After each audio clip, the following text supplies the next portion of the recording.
Hello. Welcome to Royal Sussex Live. Well, that's the wrong one. This is the one we're looking for. Take a look at that. So close and yet not far. So, listen, you guys, if you are not subscribed, please do it now. So that way, Royal Sussex can cross over to 30,000 subscribers this very evening, afternoon, or morning, respectfully. Wouldn't that be fun? I'm here for it. 30,000 subscribers. Um, but yeah, I mean, it's not the most important thing in the world, but it kind of is. All right. So let me go back and take a look and see who's here. Kids Indoor was the first one here. There are no prizes, but thank you so much for being the first one here. And then there's Brenda Phillips and Elaine Parker, Marilyn King, Reba Henderson, Maya B, and Jean Monafee, Dorothy Ross, Lydia Washington, Sharon Chung. Let's see. Karen is here with a C, and Annie Bullard, Joan Garcia, Marilyn King. Let's see who else is here. Carolyn Soares, Fancy, Susie Q. Oh, okay. Joan Garcia wants to say hi to a few people, as well as Annie Bullard wants to say hi, and Anna Espinoza. Hi, Anna Espinoza. Okay. Connie Balmer. Hey, Connie Balmer. What's that, Dorothy Ross? I cannot believe that no one in the royal family has not read at least some of the book. The thing is, what's so important is that I hope the squad is reading the book. I actually am doing the narrated version, narrated by Prince Harry himself. And I think let me see. I just got to the part where he meets Meghan for the first date. And then they're trying to figure out how to meet again. So that's how far I am. And as such, please, you guys, I know that there's a lot of channels where there is a broad and open discussion of the book. But some of you all, like for instance, Anita, my Duke and I, she only just got her book yesterday and she shared that with us. And gosh, wasn't that beautiful? So if you guys can refrain until Monday, is that too much to ask? Just on Royal Sussex, if you don't mind. If you guys can refrain until just Monday, and then we'll get into it. And if you guys are, through it and over it at that point and don't want to talk about it at all, but yeah, so I have been dodging people and literally doing the best I can, even on Twitter, to avoid some of the things that's in the book. It's just so much more pleasant for me listening to Harry speak about these things. And even some of the smallest details are just so important to me. So I would rather wait for Harry on his narrated version, if you guys don't mind. But I know some things are, much bigger than that, like the TJ Maxx or TK Maxx. Those kind of things, let's have at it. But some of those smaller details, we'll try to avoid those. But, something like that is like, commanding the airways, or there's the battles on the Twitter streets. So yeah, some of the bigger points we just have to talk about those. But I'm gonna dodge and avoid as much as possible. So let your conscience be your guide. Let's see here. But yeah, so far I'm very much enjoying it. I'm gonna take a look right now. I think I have about 5 hours left of the 15. So I wish I could just, and maybe this evening, I will just do it. I don't want to go to sleep on it. I don't want to miss a word of it. So I'm such a, you know, I got 5 hours and 4 minutes left, it says. So, and then of course I'm feeling insecure. I'm like, have I missed anything? I don't think I have. Um, but let's see. You could drive possibly to takes you about 12. I guess if you drove from Florida to New York, you could probably finish the entire book. I wouldn't recommend that though. I think the fatigue might set in from focusing and concentrating like that. But I'm just thinking of some equivalents. But it's 15 hours. It goes by really fast. I'm amazed at how fast it's going by. And I'm like, chapter 50. When did I get here? And I think now I may be on chapter 80. I really don't recall. Yeah, maybe chapter. I don't know. I'd be kidding if I said I knew for sure because I don't. Rodney Jackson, thank you so much for the fine compliment. I appreciate it. I'm just going to go and take a peek right now and see where we're at in terms of subscribers. See if we're any closer than I was like a little while ago. But yeah, that's about as recent as. Okay, just 14 away. 14 subscribers away from 30,000. Just 14 subscribers away. I can't believe it. Okay, so I'm going to take a look at that later. And for now, 13 away. It's getting better. It's just getting better. All right, so I'm going to open up another screen where I can see what you guys are looking at. And then we will press on.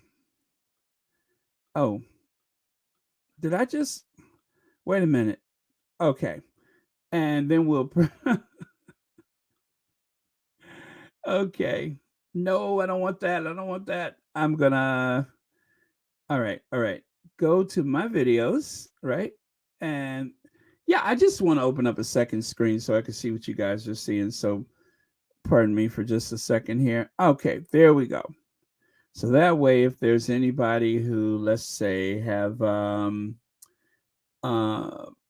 months and months of memberships, then at least I'll be able to see that real time. Because as you guys, oh my goodness, we're only 9 away.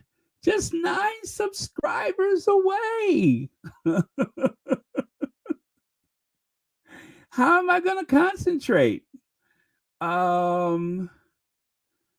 Oh my goodness, this is so cool. Should I get like the Ivy video ready so we can dance it out? I think I should. It may be necessary. As they say, look at what God can do. Look at God. Look at what God can do. There you go. All right. So, all right. I got stuff to do, so I'm going to just leave that be for the time being and get to work. All right. I will leave that there for the time being because, got a whole bunch of stuff to cover. All right. So that's that. And I'll leave that in the corner of my peripheral vision, what's left of it. So Elaine Parker, thank you so much. Let me see. Where did I just see Elaine Parker? By the way, Elaine Parker, do you know that this will probably be, where are you? This may be the last super sticker I receive before we leap over to 30,000 subscribers. This may be the actual last super sticker I get before Royal Sussex becomes 30,000 subscribers. Thank you so much. And also thank you for watching Royal Sussex. Okay, so let's get into it, shall we? Brianni Gordon popped up to Montecito for an afternoon last week to speak to my old friend Prince Harry about Spare. We chatted therapy, magical thinking, grief and the freedom that comes from finally finding your voice. You can read the full interview in my Substack via the link in my bio, and I have written a big feature about it for tomorrow in the Telegraph. We'll link the story, Sending Love. So, Brianni Gordon, I must admit, I've seen a photo of Harry with her before on other occasions, but I don't know a whole lot about her. But she seems really nice. And I can't even confess. This just happened like within the past hour as I was prepping that this came up. So I am just like so ill prepared with what the nature of their relationship is. But she seems like someone that he has been on a spiritual journey with. And of course, I imagine this photo was taken that is, and Montecito at the stately, palatial, opulent, and yet ever so picturesque Sussex Manor, which, of course, as you know, in Montecito, there are no leaks. There are no leaks. So she has managed to come and go without anybody being the wiser, especially the Paps. So, pretty cool. But that is the big news of the hour is that there's a possibility that their book could have been twice. Uh, he said about 800 pages that they reduced it from about 800 pages because any more content may have caused a great deal of friction in the family, to the likes of which they probably would have, it would have been very awkward had he come in contact with his brother or his father again. So, with that, I have to say, Harry, if that was taking it easy on them, I kind of want to see what a rough time would be. Hey, Church Nelly, glad you're here. Sean, what's going on? Yes, he is a sicko man, isn't he? Andrew, you're a sicko man. Hey, Annie Bullard, I don't know what I did, but you're welcome. Let me see. Yes, hello, moderators. I haven't said hi to the moderators or even thank you in about uh, maybe a week. I do apologize for that. The moderators are the very engine of the Sussex squad. It's what keeps these safe spaces safe. All right. So there is the interview. Let me see if I can take a glance at that. It is very small print, but not to worry. I have, oh, yeah, that is small. So Prince Harry opened up to Telegraph's Brianni Gordon at his home in California. And it also says here the Duke of Sussex has revealed that he has enough material to write another book, having held back disclosure for which the King and the Prince of Wales would not ever forgive him if they were made public. In an interview with Brianni Gordon of the Telegraph, Prince Harry said the original transcript for his book Spare was twice the length of the final draft. He admitted a lot of the details that were eventually edited out concerned interactions with both his father and his brother. The revelations is likely to leave the royal family deeply concerned. And let's see what else about the future disclosures, with Buckingham Palace sources noting that he might be forced to write further books for financial gain. And I think he's straight, but you know what? Let's see what happens. Prince Harry said the first draft was different. It was 800 pages, and now it's down to 400 pages. It could have been two books, but it put it that way. And the hard bit was taking things out. He added, there are some things that have happened, especially between me and my brother, and some to the extent of me and my father, that I just don't. Okay, hold on. Let me 1 second. Got to go to another page. There it is. Uh, is that in the right order? Let me see. Oh man, it cuts off that he doesn't something. The revelations of this likely to leave the royal family deep. Oh no, it didn't. Oh man, I'm looking at those columns, but I think it kind of cuts off. Let me see. Financial gain, 400 pages. He added there are some things that happen. Okay, yeah, this is where it picks up. There are some things that have happened, especially between me and my brother, and to some extent between me and my father, that I just don't want the world to know because I don't think they would ever forgive me. Now, is it the world that won't forgive you, or is it your brother and your father who won't forgive you? I'm thinking it must be the brother and the father. What a sinister laugh I have. He admitted that he had shrugged at, I'm sorry, struggled at times to determine what to include and what to leave out following 50 Zoom calls with his ghostwriter, aware that within his family, writing a book was an absolute no. Let's see, Prince Harry, who has accused Palace staff of lying to protect his brother, Prince William, claimed that the media had a S tone. Okay. Oh, I'm sorry. An S. Well, they had a crap ton of dirt about my family. I know they have, and they sweep it under the carpet for juicy stories about someone else. So Harry is saying that they well, we already know this. So why am I telling you guys that? Harry has alluded to the fact in this article with someone who I think is a very good friend of his. Um, and this is like the first tabloidish.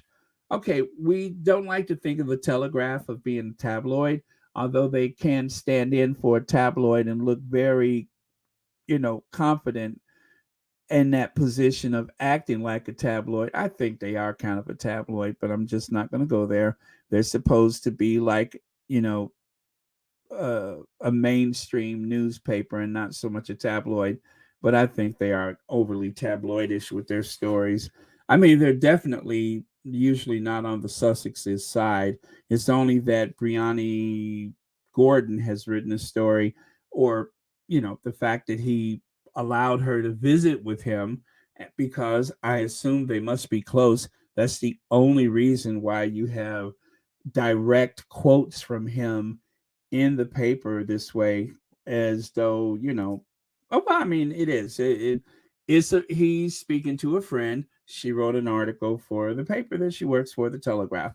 I think that's how that worked out. So it's hard for me to say that because I don't look at the Telegraph being much higher than, say, I mean, they're not the Daily Fail, but they're not, I don't think they're fair either. I mean, most of their stories, I'm just like, oh my God, this is awful.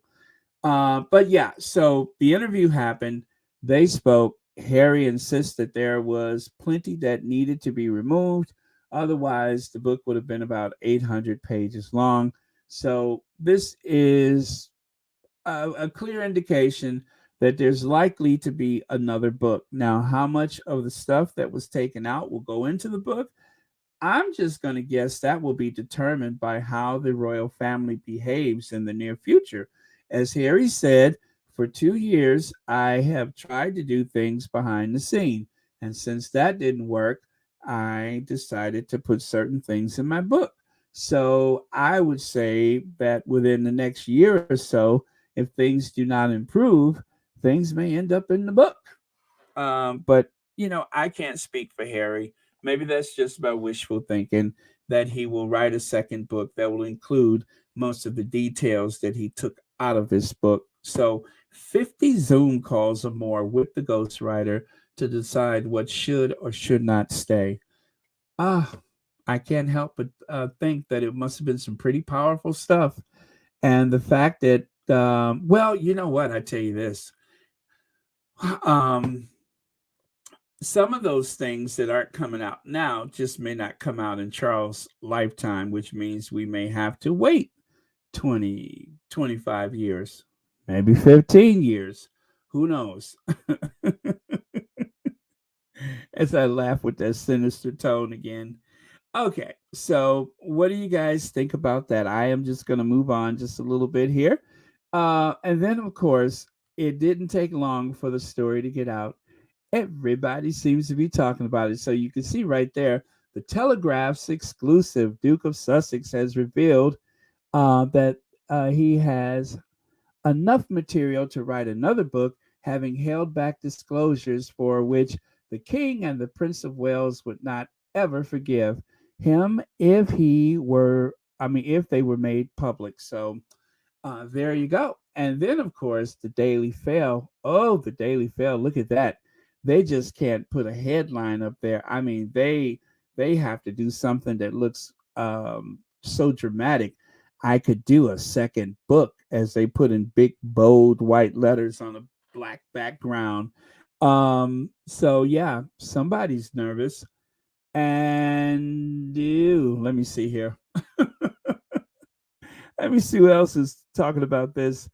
Oh, you know what? I think I was that it. No, I got a couple of more examples of that. I believe, but I'll share those with you later. So let me go to some of your comments. And hey, Lauren Brown. Okay, I'm gonna go to the last and maybe work my way back. Let's see here. Lydia says, more like 5 to 10 years. Baron Charles is unlikely to live as long as his parents did.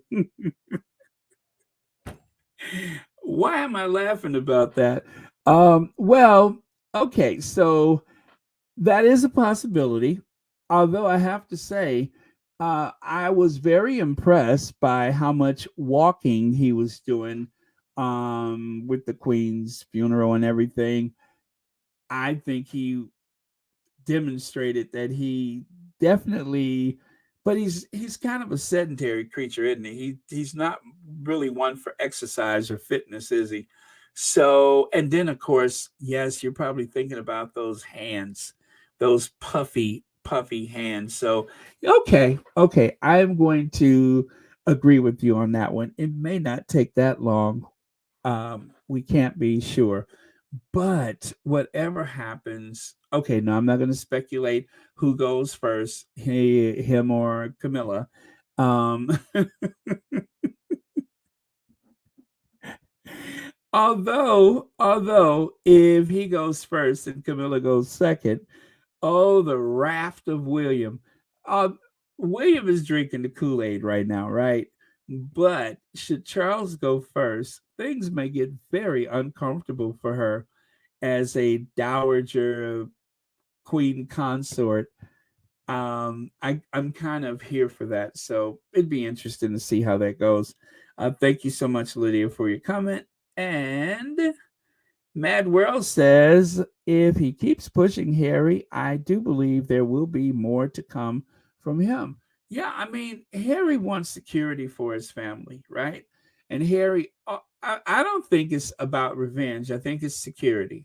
They're calling it revenge, or they're calling it, for financial gain. Harry is only interested in security. And one thing that we realized a long time ago is that the only security that Harry has from an institution that would rip away his security at the most vulnerable time in his life. I mean, from the book, I'll just say this without giving anything away. As you read along in the book, you realize that security was very central to his movements as the Prince of Wales, right? I'm sorry, as the Duke of Sussex. His movements were very much, um, or should I say, security was very much a part of his life as you know, the spare. So he's had security for most of his life, with the exception of a few situations. And as I'm reading this, or listening to him rather, I'm thinking to myself, if it was that important during these, considerably less important situations, why at a time when they are at a lake house surrounded by paps and God knows who else, would you take his security away? So any sympathy, and there wasn't much, trust me, but any sympathy that I may have had for Charles, or the institution for that matter, all of that was just totally drained away from listening to the accounts in the book. Um, Security is important for the whole family. And I actually, not only did I visit Kensington Palace, but I walked around, like down that street or path. Well, I think it's a street. The street is closed to the public, and there's I think there's like the residence of ambassadors or other, like high value people that are not even members of the royal family that live like right there. I want to say across the street from Kensington Palace. It's like that street behind the White House where Blair House is located. It's kind of like that, highly secure.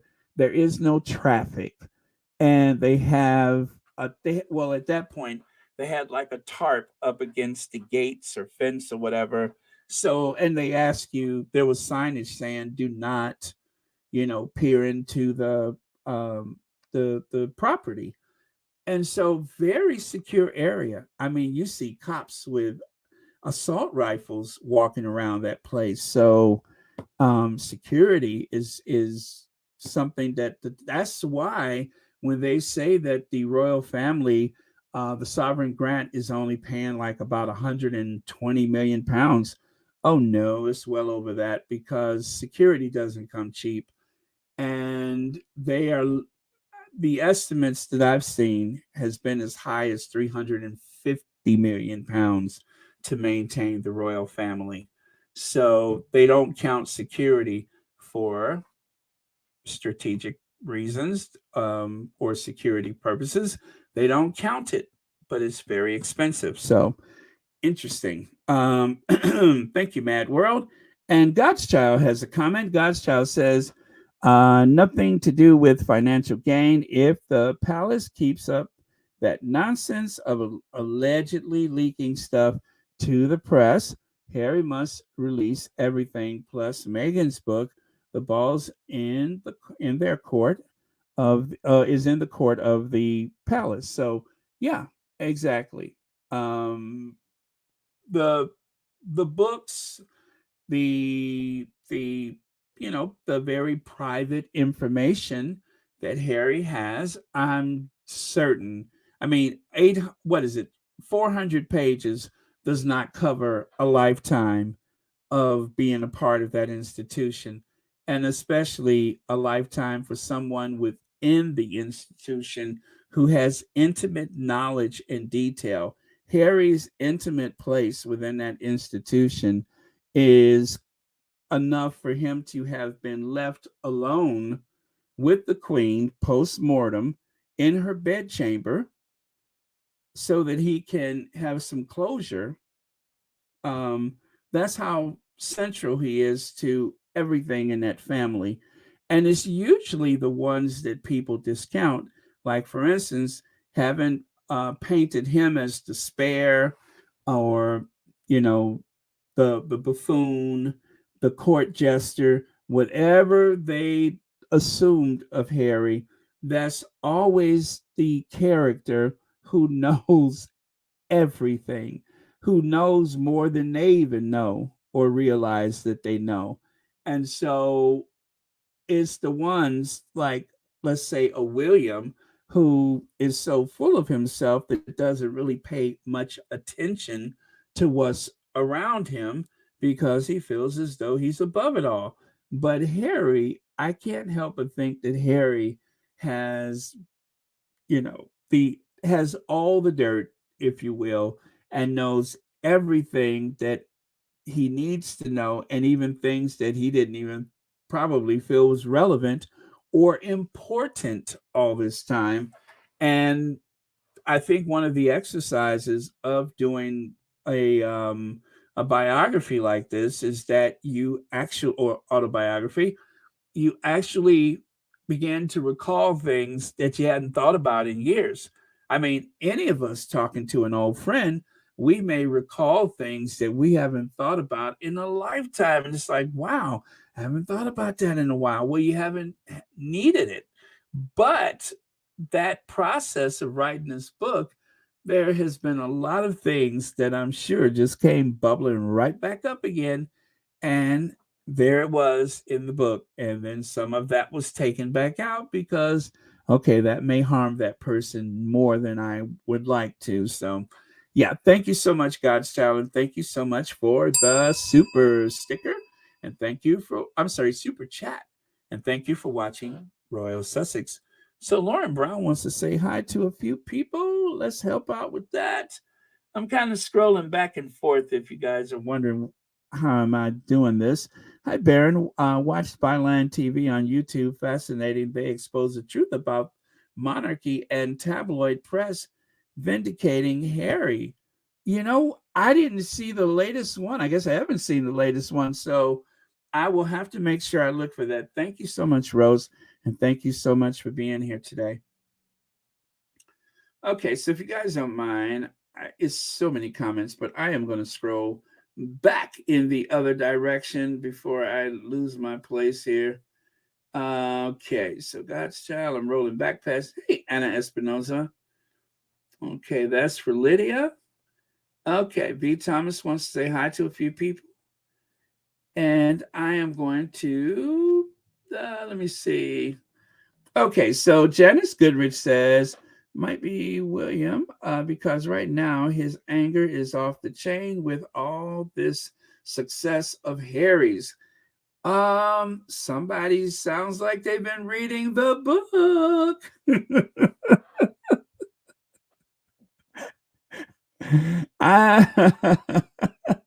Right? And the book really validates a lot of things that we have been saying. So if you haven't had a chance to get to your book, if you haven't had your hands on your book yet, and you're just trying to find that quiet moment during this work week for most people, let me tell you this. So much, especially Tina and Michelle, so much of what Tina and Michelle had spoke about has been validated. Um, so yeah, you guys know so much more than you can be sure of. And once you start getting through that book, you're going to be like, yeah, I kind of thought that, or oh yeah, we talked about that. So that is the fun part about it. I still think there are a lot of things he left out because of lawyers. Oh yeah, good point, Sarah Turner. Let me see here. Because of lawyers, the difference in saying what happened and the hearsay that can get you sued, even if it's true, you well better have solid proof. Okay, okay. So, in other words, wait until William becomes king.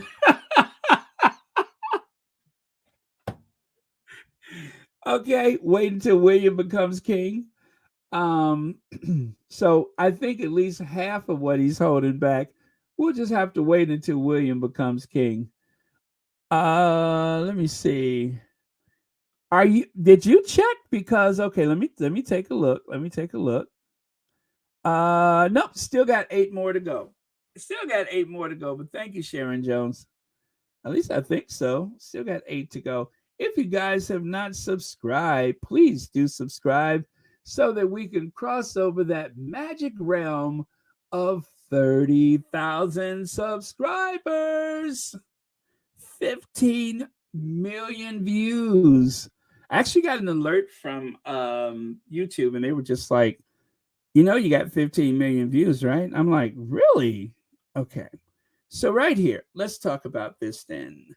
Prince Harry's Spare becomes the fastest selling nonfiction book ever, winning the Guinness Book of World Records. And so, let me move all this out the way. Let me take that away. Prince Harry's, oh God, here we go. I'm sorry, you guys, I got to do this. Prince Harry's controversial tell all memoir Spare. Well, at least they didn't say incendiary or explosive. At least they didn't say explosive. Um, Spare has become the fastest selling nonfiction book of all time after shifting 1.43 million copies during its first day on sale in the UK, US, and Canada. So, you guys, that's only counting the English speaking world, I think, is that number. I think so. The record was previously held by Barack Obama's fourth book, A Promised Land, in 2020, which sold 887,000 copies during its release day. Spare superlative sales figures are made even more impressive when considering the fact that it was leaked 5 days early in Spain, which I don't know if that helped it or not. I think maybe that first leak from the Guardian, I kind of think that may have kind of, pushed things a bit. And then after the thing with Spain, I started to worry. But I think that first, the initial leak that they had with the Guardian, the one that I thought may have been a controlled leak, I can't help but think that that really helped things along. So this meant that most of the revelations contained within, including details of Harry's drug use and a fight with his older brother, Prince William, made headlines worldwide before the book officially hit the shelves on 10 January. So, I didn't like the leaks because it was like spoilers for me. However, I think that the fuss about it kind of helped the sales along too. The initial sales, I mean, the pushed it over the top sales. I think that that created, and plus we, okay, I'm going to say mostly it was the interviews. No, because the interviews came later. So yeah, I'm going to say that the leaks really helped a lot. And then the interviews, I want to say that from that point on, the interviews are the ones that pushed it over the top. So the whole rollout of the book was perfect except for the leaks. But aside from that, I'm just too happy to care. I mean, I don't like that it happened. Let me just say that. I don't like that it happened. But it did happen, and the book is doing well in spite of that. So I'm just happy.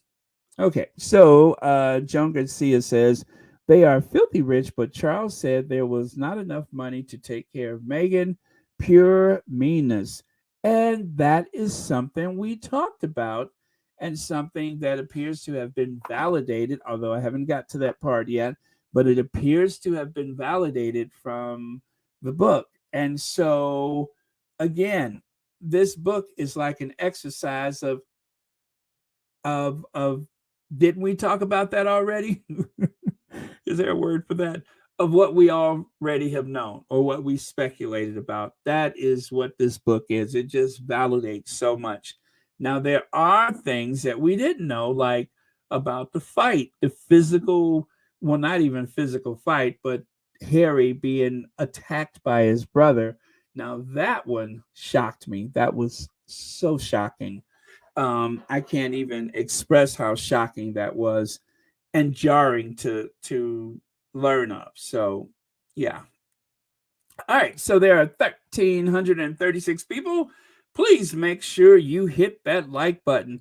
And if you are not subscribed, please do subscribe because we are closing in on 30,000 subscribers. Okay, I think Harry and Meghan should lean into their role and host a weekly show debunking all the claims on the media, make the money off, is it off the media, and help other celebrities in similar position and sue.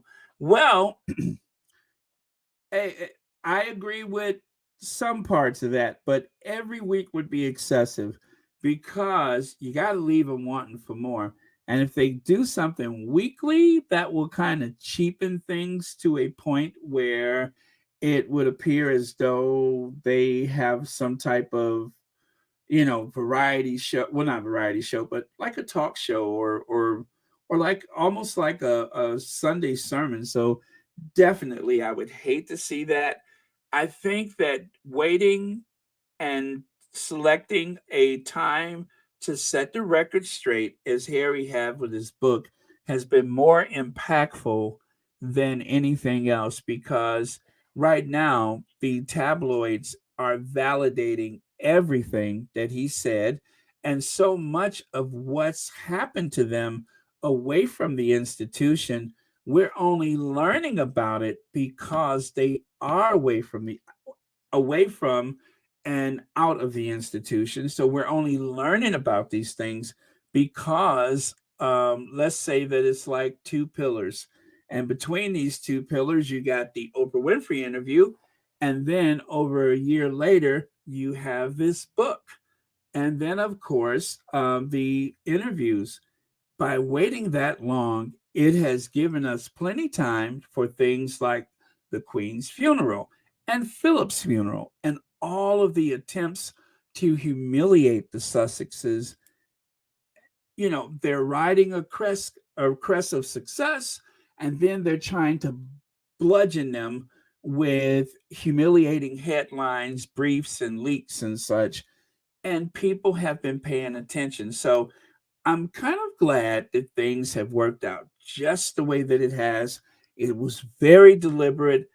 Them waiting until this point. I mean, not even showing the kids that much, or not even allowing people to see the grounds of their home or anything like that. But so now there's a new openness, right?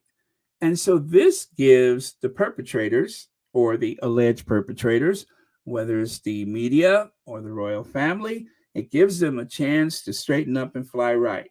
And so let's wait and see what happens. And if things don't work out, then I think it's time for another book.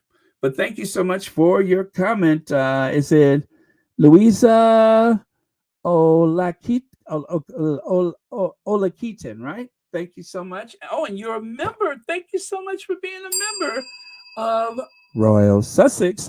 By the way, you guys, we're closing in on 30,000 subscribers. If you have just joined us and you are not subscribed to Royal Sussex, please do so that we can cross over that nice round even number of 30,000 subscribers. It's going to happen today. I just know it is. Okay, so to continue, let me see. All right, so we covered that. Now this is the Hall of Fame. See that?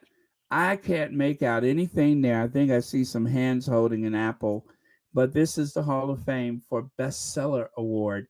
And I believe this is reserved for anyone who has gotten over 1 million sales within a certain period of time. So that is one of those things that Harry can add to his trophy case, if you will. Let's see. Helen Cole, thank you so much for the super sticker. And thank you so much for watching Royal Sussex. Happy Friday to you. And Kim M. Oh, yeah. I forgot my bell is a little bit too loud. Let me muffle that a bit.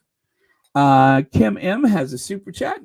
Treat it like he was worth less and worthless. Worthless and worthless. Again, it is all laid out in the book.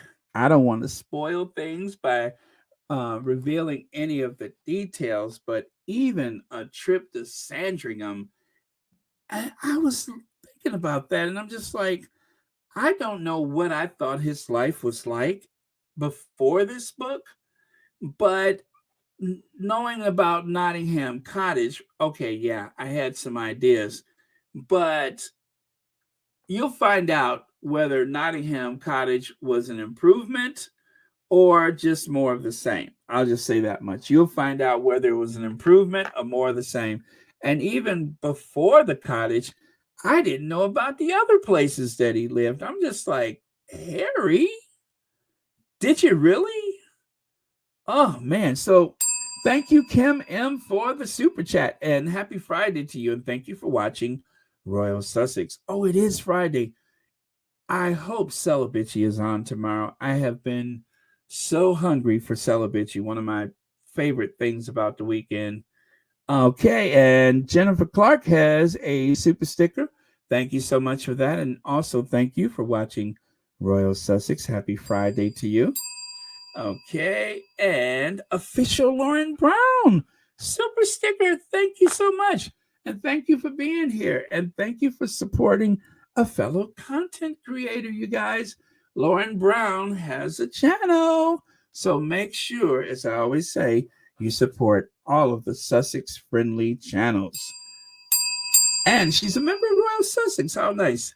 Thank you so much. Greatly appreciated. I got to get it ready. I have to get it ready. Hold on, you guys. This is going to happen. This is going to happen. Let me get it ready here. Okay, I'm just getting that ready just in case I need it. Just in case. And you guys know what for. Just in case. Just one more, and we will leap over to 30K. All right. So there's that. All right. So let me take a glance here. God's Child says, Harry saw everything. Harry took the brunt whilst William allegedly got away free. Harry probably knows when William's interest in alleged pegging, thank you so much for that, started, and God knows what, but Harry had to keep what we're here. Let me take a screenshot. 30K. 30K. Sorry, God's child. I gotta do this. Let me see. And hit it.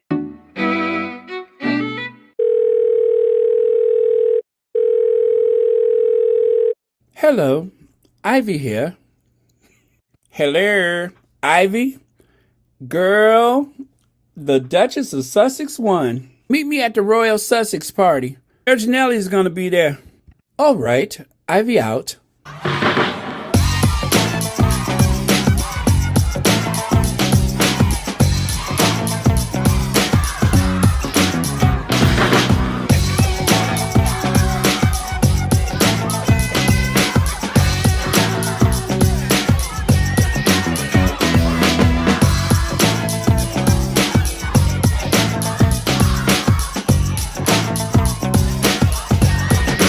You know what? I have not come down from my high yet. As you know,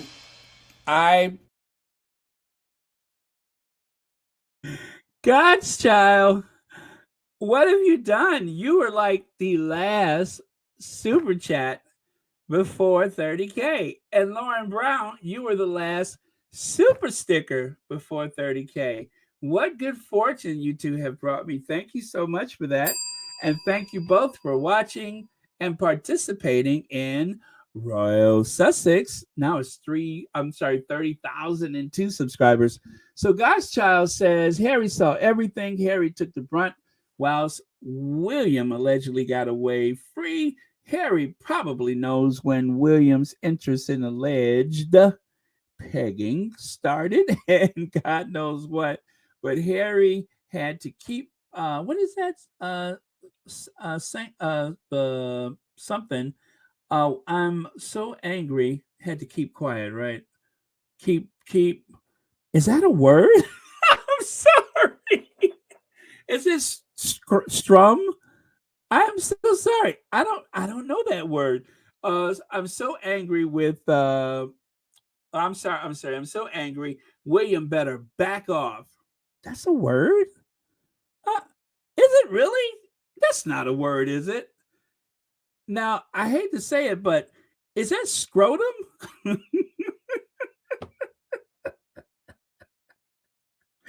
Oh Lord, I tell you, that fifth grade education of mine. Let me see. Um, oh, it says right here, keep, keep, keep. Um,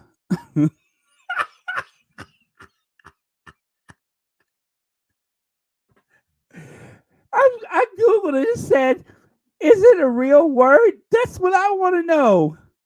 Is that a real word? What is that's not scrotum, is it? Um. Okay, it says, not tell anyone, especially keep silent about something that may be sensitive or secret. Really?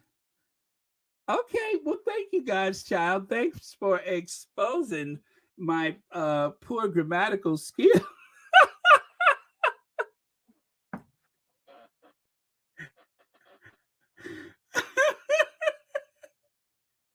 That's seriously a word. Woo! Okay. Black Queen says, please like, share, subscribe, hit notification bell. Okay. Join if possible. Yes, Danger Rangers. Let's get Baron to 30,000. Yes, you hear that, Derangers, hate listeners. I know you can do it.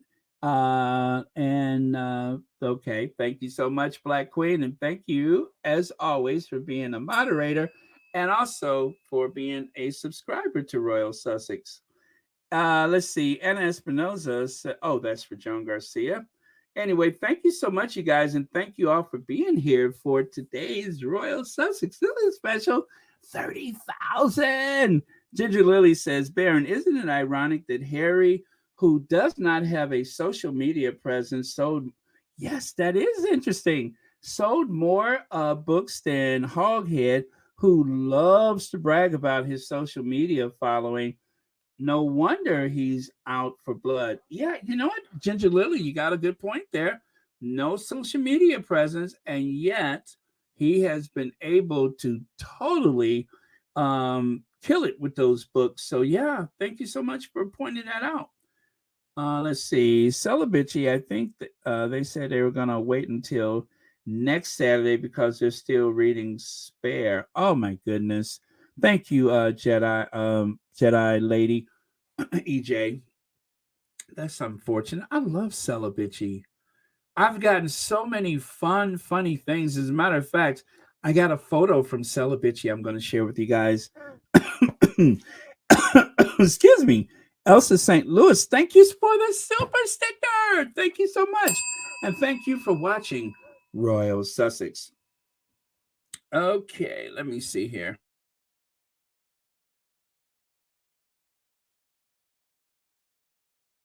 All right. How exciting. I am just like, anyway, thank you so much, you guys. I am forever grateful for all of the input and for, of course, the likes, the shares, and of course, subscribing. Okay, that's not for me either.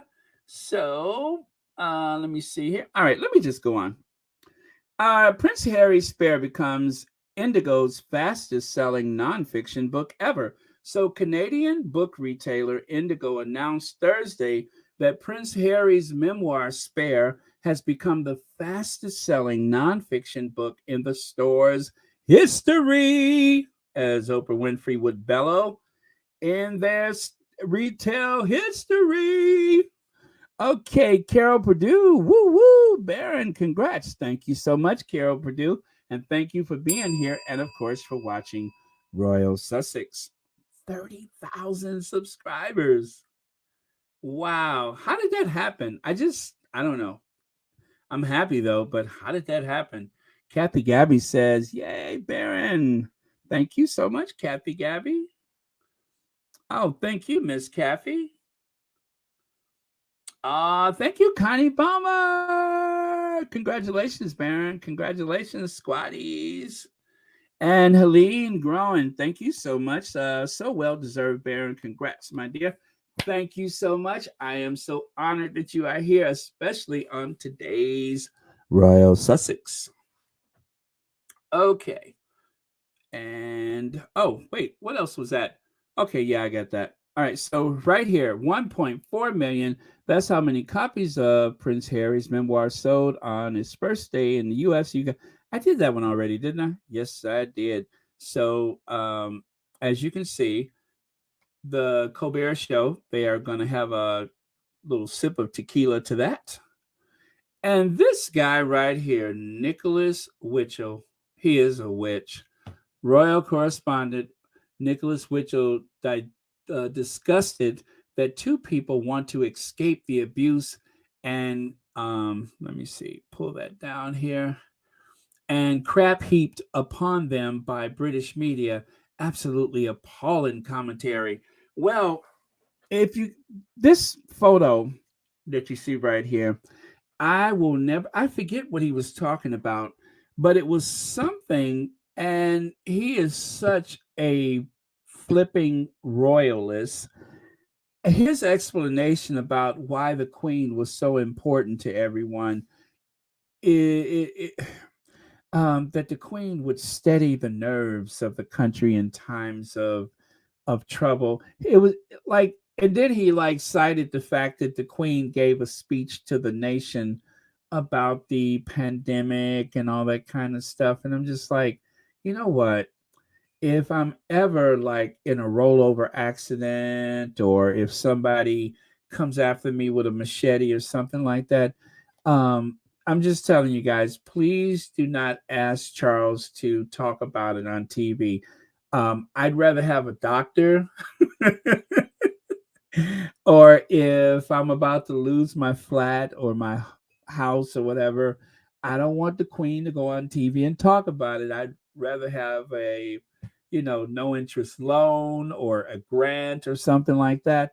Give the people something they could really use, something tangible. I mean, we know that most of the people in the royal family are okay, but his explanation for why the queen was so important and so vital to the people of Britain, and then he had his look at his eye. That is why I saved that photo. See the one on the right? Look at how he's got that eye all squinted up like he's really driving home the point.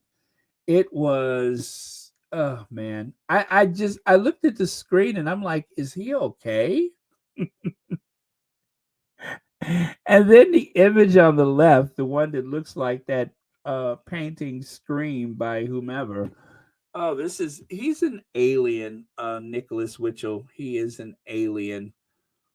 All right. And then right here, you guys, just a reminder, Phoenicia Marquette has listed other books that she loves, including The Bench and, of course, the Together Cookbook.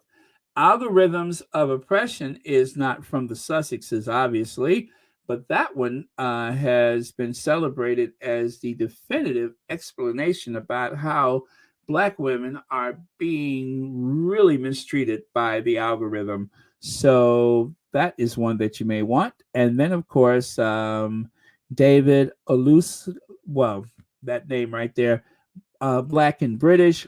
And then the other two I'm not so familiar with, or other three. But yeah, so that is a list of books. I will leave the title there for if you guys want to try to copy those or whatever. I'll just leave that right there. Maybe do a screenshot.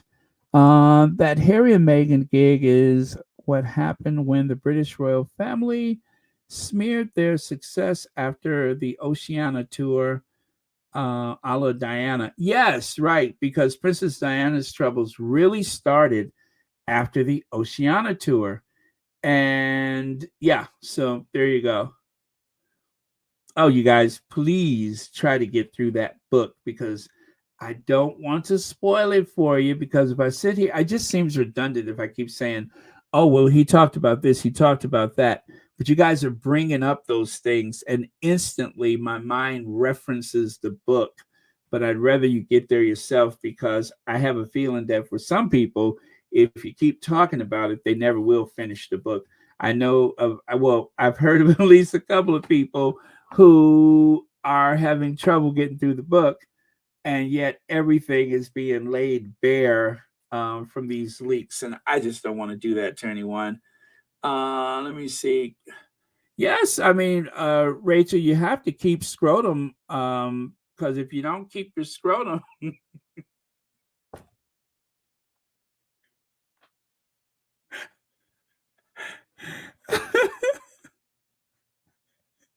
who uses a word like that on a Friday afternoon with someone who's barely all together there, like myself?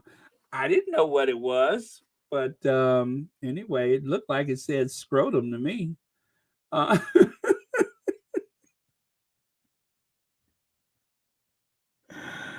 oh man, let's see. Dorothy Ross is bare and be grateful that I am not saying anything, any Scottish words. You know, Dorothy Ross, one of my fantasies is to find someone in Scotland that just happens to be of African descent who has a very strong Scottish accent, and especially if they're angry. I want to see that. I would love to see what that sounds like. Um, that's got to be fun to witness. Is to have someone of African descent with a very pronounced Scottish accent angry. I mean, just like, what is it? The red, what is that? Harry says the red mist. Yeah, to see them all with the red mist and everything. That has got to be fun. Oh my goodness, it is Friday the 13th. No wonder today is so weird. All right, that explains why I had some weirdness earlier today. So right there, the sun says talking I'm sorry, yeah, talking therapies. Why is it talking therapies don't work for everyone? Talking therapies. Shouldn't it be taking therapy or talking therapies? That is weird. Okay, so talking therapies don't work for everyone. Who could Kate possibly be referring to? Well, now see, this is when I'm about to get messy. I'm about to get messy because I didn't. And by the way, I'm so sorry if I missed any of your super chats or super stickers. Let me keep scrolling here because I know I'm like way far behind. But listen, I don't like the idea of Kate even using such language, and especially the possibility that she may be referring to, you know, Prince Harry. One could infer that that's what she means. And I'm thinking to myself, you got a lot to pay attention in your own backyard. Like, oh, how awfully humiliating. He repels her like one would a wasp, swats her hand away as one would something you despise. Now, if you want to talk about somebody who is lacking in terms of therapies, um, she could start with herself and then move over to the egg because he seems to be a little bit, cuckoo himself. William is so wound up that even that thing that they accused him of enjoying would not ease some of his erratic behavior. This guy has some real problems. And from reading the book, I'm just like, I feel like he's very delusional. That's what I get. I feel like William is very delusional and that it's like he's one tree short of a hammock. He's one brick short of a house. You know what I mean? He's like a warped puck on the hockey game of life. That's what I'm thinking about him. But that's just my opinion, allegedly. But I think he's the one that's really got a problem. Let's see. Merlene Williams, thank you so much for the super sticker. And thank you for being here the day we cross over to 30,000 subscribers. Thank you so much. And happy Friday to you. And thank you for watching Royal Sussex. And let's see. Sherilyn Ward, thank you so much for the super sticker. And thank you so much for watching Royal Sussex. Happy Friday to you. So the scowl that William constantly throws, not just at Harry, but at life. The photos that you see in the lower right corner right there, I just went and started putting those together. It was something he was talking about, something to do with the earth flop. And I'm just like, there's something behind those eyes that are frightening. I don't know why it reminds me of the movie The Shining or something. But, and then right here, this is what they wanted to share with the world. I believe, was it Daily Fail or was it, it may have been the Express. They always seems to find a photo of Kate where she has an unguarded moment where she's looking at the camera ever so sarcastically, or, you know, like she has totally lost her patience with the world or the event going on. Now, this is one that I got from Celibici. I'm telling you, Celibici always seems to find just the right mood. But if you take a look at that face, there is so much going on there, and I'm just not sure. Is it sarcasm? Is it snarky? Both. Something is going on. But also, what I am seeing is that someone who, unfortunately, because of all of that negativity, almost seems as old as her mama. You could easily confuse them as sisters. And I'm not saying because her mama looks so young, but I'm just saying the stress of being so allegedly wicked has seemed to have aged her. This is not consistent with someone who has such an easy, unburdened life as she supposedly has. So, thank you, Celibici, for pulling that one out. And then right here, again, they're the ones who have the problem. So if she is referring to the Sussex, or should I say to Prince Harry, having some kind of issues or something, and therapy is not going the way it should, what is it doing for your family? I mean, that is embarrassing. It's like, don't touch me. What did I say about touching? Or how about this? Does this look like someone who's well? Does that look well to you? The old black cab girl, or the one who can't stop laughing insanely, even at things like what was that? They went to something about the Holocaust one day, and there she was, smiling and grinning from ear to ear. Thank you, Leola Brown. Thank you so much. Let me see. Harry and Meghan detractors are so out of touch, aren't they? Though, aren't they? Okay. Aquarius, cool. Thank you so much for the super sticker. And thank you for watching Royal Sussex. And then here, now only a person who is, you know, I don't want to use the C word, but only a person who's okay, crazy would would keep plucking at their eyebrows like that. That is the sign of someone who needs therapy. Someone who is Verda Sanchez, are you okay over there? Now that's someone who has a problem. And so this is why I'm wondering, why is she talking about therapy's not working for Harry? She's the one that needs some help. If do you guys remember the article? Do you remember the article? What has Kate done to her eyebrows? She can't leave them alone. But critics say the results are unflattering and aging. Well, I mean, the proof is in the pudding. I mean, take a look here. It's not helpful. I'll just say that it's not helpful. She's doing something. She's the one that has the nervous tics and need to be in counseling. And what about that day she put her pants on backwards? Now, you could say a lot of things about Harry, but at least he hasn't walked out the house with his pants, with his trousers. Okay, with his trousers on backwards. I would say that's somebody who could benefit from counseling, or who may have had counseling and it hasn't been effective. I mean, she's wearing her breeches backwards. Or is that just me? Right?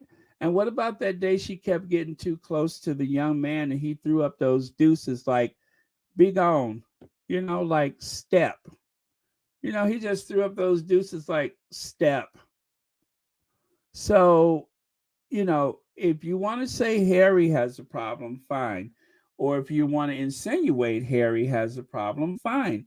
But at least he's not leaving the house with his trousers on backwards, and he's not, being embarrassed by a child throwing up them deuces.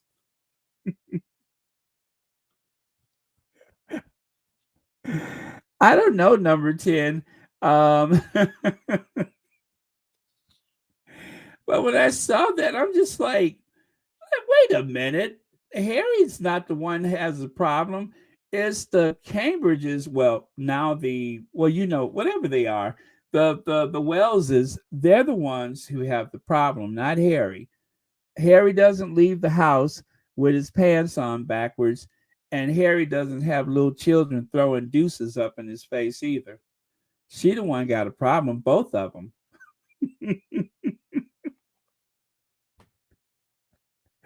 I'm just being shady today. I wonder if King Charles still dislike Witchell.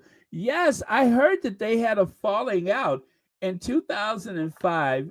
King Charles forgot his microphone was on and was allegedly heard whispering to Harry and William about Nicholas Witchell. That was when they were skiing, right? I can't bear. No, he goes, I just can't bear that man. So awful. He really is. And William was laughing, and Harry was kind of smiling. They were skiing that day. I remember that. And Charles was trying to grin and mumble under his breath. Let me see. Let me find him. I just can't bear him. I can't bear. Oh, it's so awful. It really is. Camilla.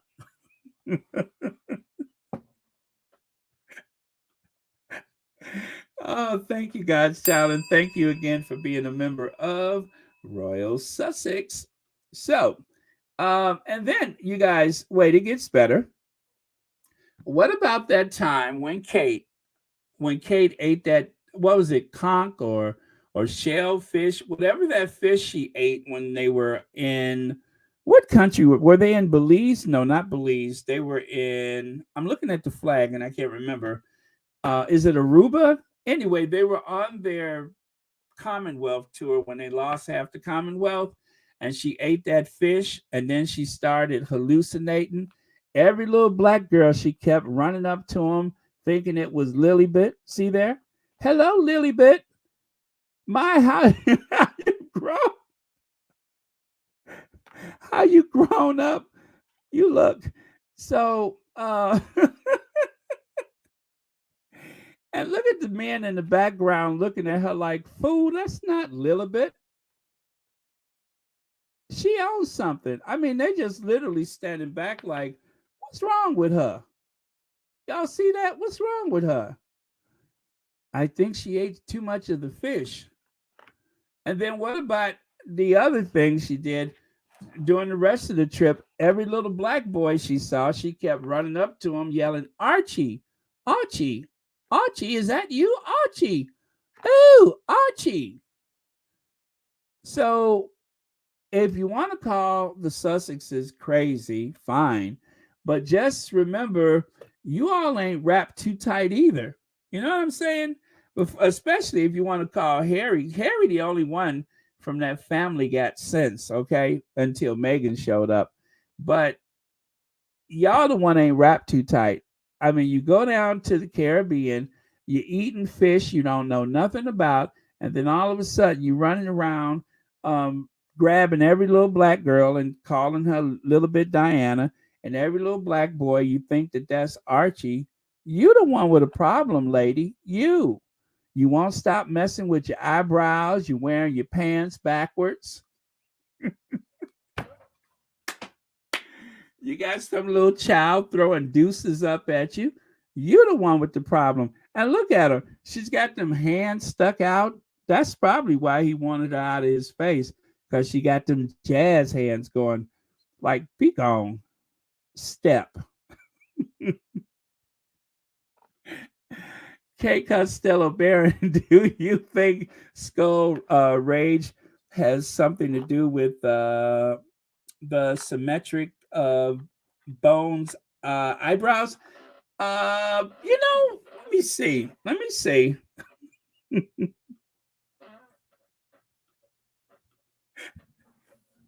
So you think when he's going through those periods of darkness followed by sinister mood swings that she takes it out on her eyebrows? one could infer. Wait, what did she say? What was that comment she made? Okay, yeah. Let me see here. Talking therapies don't work for everyone. So one could infer that it didn't. I mean, they the ones with the problems. So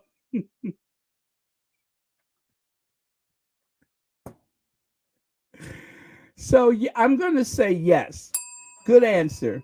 It has everything to do with those weird eyebrows.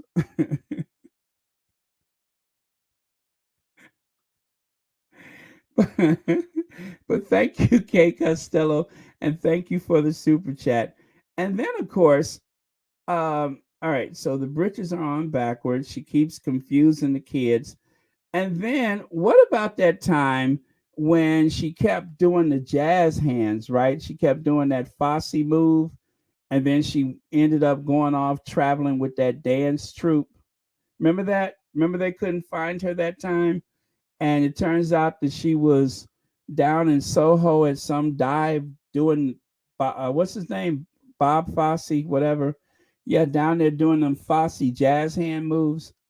Now tell me that's not somebody that's got a problem. She went to go and watch the show, but when they saw her doing them hands, they thought she was part of the act. And one thing led to another, and next thing you know, she's traveling all over London with them. And then what about that day when she thought she was a concert pianist? Now that is the hallmark of crazy, of cray cray. When she thought, oh yeah, those were fish privates that she was eating, right?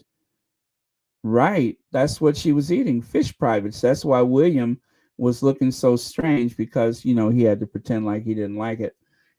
Kate played two chords and a couple of, what is that? Our archipelagos islands, archipelagos. And basically the finger warm up exercise of a beginner piano player. It was the equivalent of a vocalist singing me, me, mo, mo, mo before taking the stage. Stop with the outsized praise and unnecessary mentions of Megan. So the person, if you look at the smaller print up there at the top, that person says, "Great to see such an accomplished Kate playing the piano as she accompanied Tom Walker during ITV's Royal Carol tonight. The way it was filmed, it was all about her. Such a change from Megan. That was supposed to be Kate's night. Why would you make that about Megan in the first place?" And the thing is, all of this praise, and she wasn't even playing that night. She wore that outfit twice, once for the recorded piano warm up, and the other time was for the actual event. But they want you to believe that she goes, "What? I'm sorry, I can't hear you." And William says, "Mate, she says she plays the piano." He wanted people to believe, or she wanted people to believe, that she just volunteered and ran over to a grand piano and played in front of a church full of people, when the truth is she recorded this session days earlier or after, and then it was edited into the actual premiere. So all of that was made up. And notice they didn't try to do that again this year. And exhibit, what is this? We up to exhibit F. I'm not even going to tell you what's going on. I'm just saying Harry's not the crazy one. Look at that face and tell me who's crazy in that family. Certainly not Harry. William got a problem and she got a problem. Everything about that face say unwell.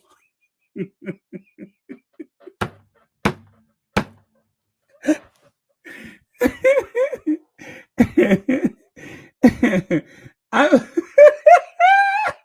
I gotta tell you guys, sometimes this photo,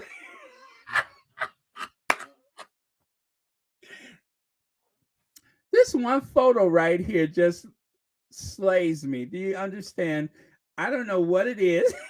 I don't know what it is about that gaze that gets me, but it's just like I couldn't take it when I saw that uh, headline saying that therapy doesn't work for everybody. I'm just like, they're the ones that need help. If it doesn't work, they need to find out. I'm just like, come on. This chick is about nuttier than a fruitcake. And she got the nerves to try to say something about Harry. She the one with a problem. I mean, look at her. Look at those eyes. What does those eyes?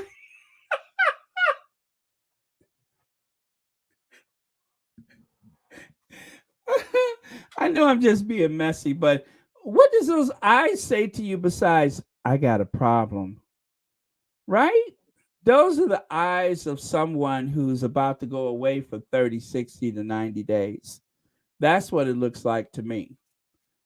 Okay? So that's the one, that's like the lunch meat without a sandwich look right there, or the sandwich without the lunch meat. However you want to put it, something is missing. And then here's another exhibit. Only a person who is struggling with their constitution, I'll just say that, only someone struggling would go out the door dressed up in Kate's Country Cottage kitchen curtains. A sane person certainly wouldn't wear that.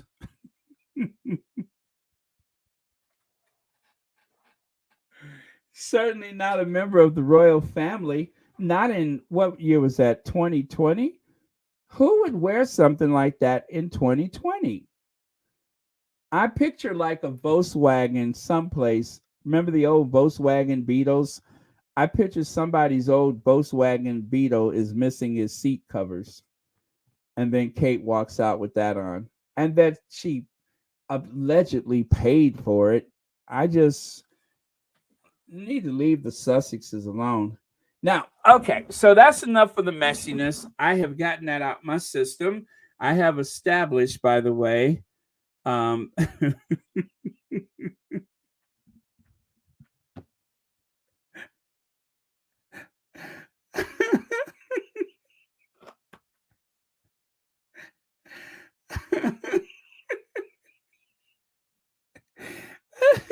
don't know what it is about this. I don't know what it is about this picture that I could just look at it on my worst days.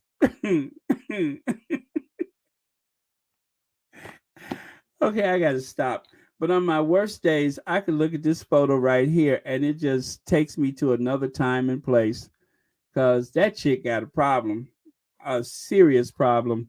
Okay, so what was I about to do? Okay, this guy right here. I got a sound bite for you. So I'm going to get to that.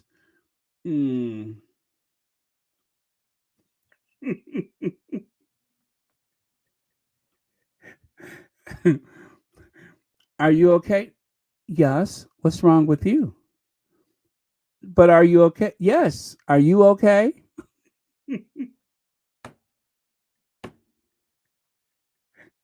That's a look. That's a look when when you ask somebody, "Are you okay?" and they get real defensive. Are you okay? No, but are you okay?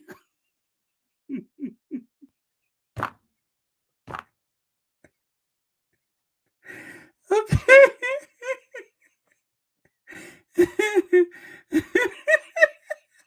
Okay, I gotta stop. Okay, let me get to the sound bite. I'm through with that.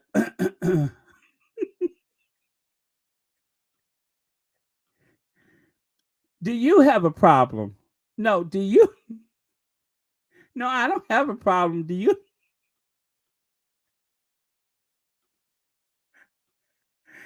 Okay, I'm done with that, you guys. That's enough.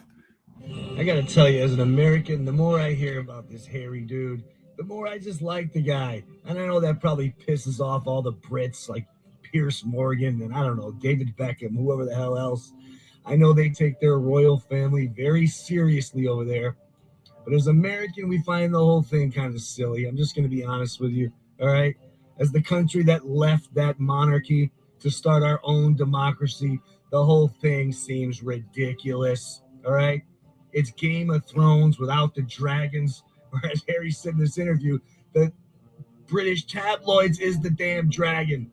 That's the dragon that eats that family alive. Hell, it probably was one of the reasons his mother isn't alive anymore. The freaking tabloids were following her in that tunnel that night in Paris, right? And he's got a beef with the British tabloids. They've been after him his whole life. And this dude's been the black sheep of the family. His brother was the older brother, the taller one, the golden child, right? His book is called Spare because he was a spare kid. You don't need the second son unless something really goes down. He's a spare just because of his birth order, right? Doesn't matter how hard you worked, what you did to earn your spot, to earn your keep. It's just you were first in line. This dude went off and drove Apache helicopters, fought in the war, served in the military, partied like a rock star. And then he grabbed himself a beautiful American girl. Yeah, she was divorced. Yeah, she was biracial. So what? But in this ridiculous, hierarchical, outdated, absurd, twisted family, that was not going to fly. And it wasn't going to fly for the British press. And that press and that family and that hierarchy was exposed because there was some bigotry going on. There was some backhanded dealings going on. You know, he had this evil stepmother he had to freaking deal with. Poor kid loses his mother at 12 years old. The best his pops can do is give him a little pat on the knee. I don't. Okay. So I have no idea who this gentleman is, but, you know, within that 2 minutes and 9 seconds, he said a whole lot. This is why I feel so invigorated by everything that's happening with the book. Especially, they just announced that Invictus is going to have I don't know if it's a documentary or docuseries coming up on Netflix, and of course, what else is coming up? Well, the book is here, so yeah, I think that's probably the next big thing on the calendar. Am I missing something? I can't think about it right now. And of course, we know Archetypes is likely to come back. So they're in good shape, you guys. And people are seeing things for what it is and not the palace spin. So I feel very, very positive and reassured by everything that's happening right now. All in good timing. That's what I think. All in good timing. Let's see here. Baron, I think Kate's left eye has been assaulted by incandescent rage. I have the same left eye. I don't know. I can't speculate because I'm just an observer. I can't speculate, but something ain't right.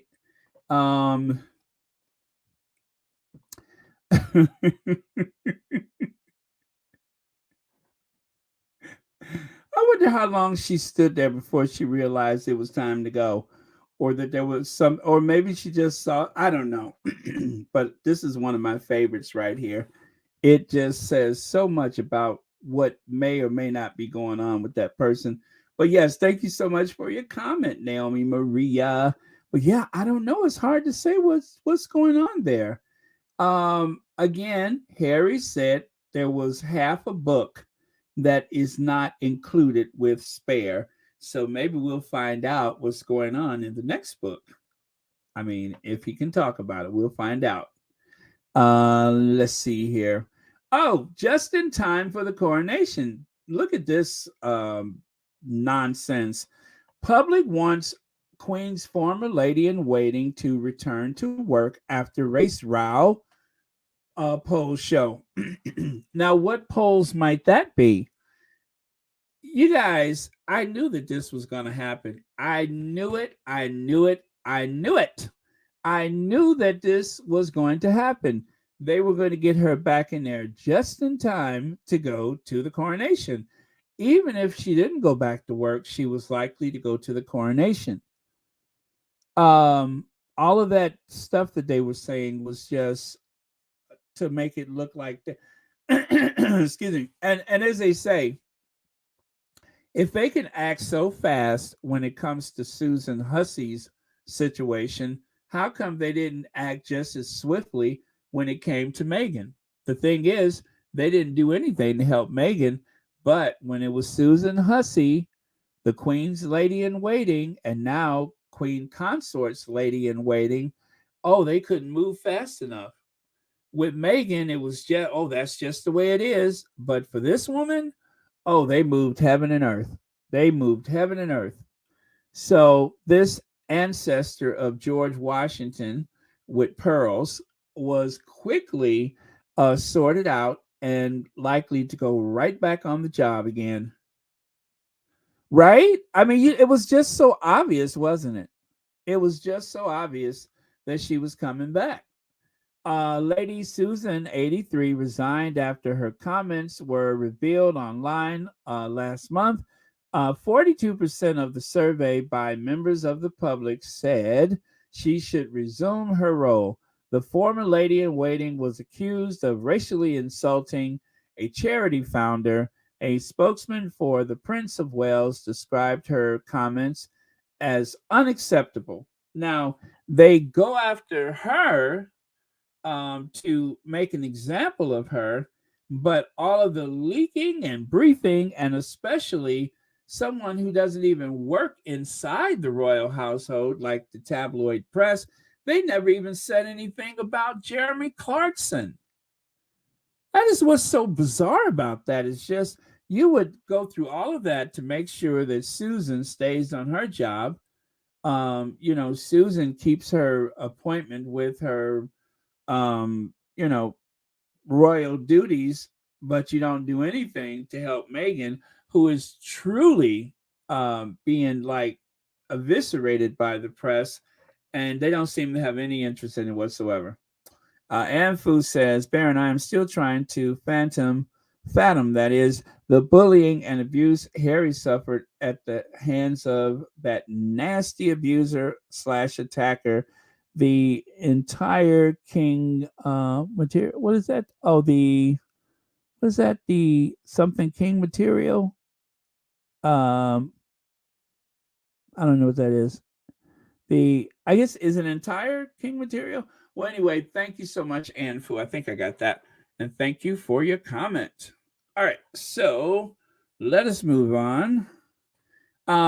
So with all of that being said, Susan Hussey decided that she would dress like she's a civil rights volunteer with her black turtleneck, and then she's wearing a pencil skirt of all things for an 83-year-old woman, and she's wearing some rather risque looking pantyhose. That shocked me. And then, of course, poor Fulani comes in there, and she has totally stripped back all of her accoutrements of the Black Pride movement. She's not wearing her usual earrings. She has actually gone to she looks like she could work at a real estate office. You know what I'm saying? In comparison to what she wore before. I mean, before she was like wearing all that keep it real stuff, right? And now she has stripped back everything. And aside from her skin tone, hell, I feel like I could be looking at Susan Hussey. I'm just like, what have they done to this poor woman? So as you can see, she tried to fit in and look more in line with what, one would think Susan wants a person to look like. And maybe they did that on purpose, but somehow, poor woman, they got to her. I can't help but think that they have gotten to her in some kind of way. Let me see. They took a poll of all the guys in the office that day. They're members of the public. Okay, they went to the office and said, let's see some hands for anybody who thinks that our Susan should come back to work. Oh, man. Thank you so much, Shelly Ellen. Thank you so much for the super chat. And Lorna Castellano says, "Hi, Baron and Squatties. Appreciate your hard work and keeping us informed and laughing." Well, you are quite welcome, and thank you so much for being here. And thank you for the super chat. And thank you for being a member of Royal Sussex. So, right here, you can see there is an illustration. They're changing the old guard at Buckingham Palace, and that included throwing Susan out on the street. Well, figuratively speaking, of course. As we all know, that never happened. They were just saying that to look like they were doing something. The only thing better than actually doing something is pretending to do something. And so poor Susan Hussey, she has gone from taking the photo with Charles years ago. See there? I mean, not Susan, Ngozi Fulani. Allegedly, the king has invited Ngozi to Buckingham Palace after racism row. Below is a photo of them, uh, Prince Charles meeting Ngozi back in 1997 at the Prince's Trust event. Ngozi was wearing an African print dress. He doesn't seem to be bothered about where she comes from. Well, see what I mean? See how they stripped all that back, and now she looks like she works in a real estate office or something. Yeah, they changed her. And then, of course, if that wasn't enough, then they started investigating her charity and didn't find anything, but they, had to do that. They had to go after her because, that's a reminder that there is a punishment if you don't. If you say something about us mistreating you, then we're going to make life difficult for you, allegedly. Thank you. I've seen that one already. Okay, let me keep going here. All right, Prince Harry, please forward your dentist contact information to the rest of your family. Thank you. So, I wasn't the only one who woke up on the wrong side of shady today.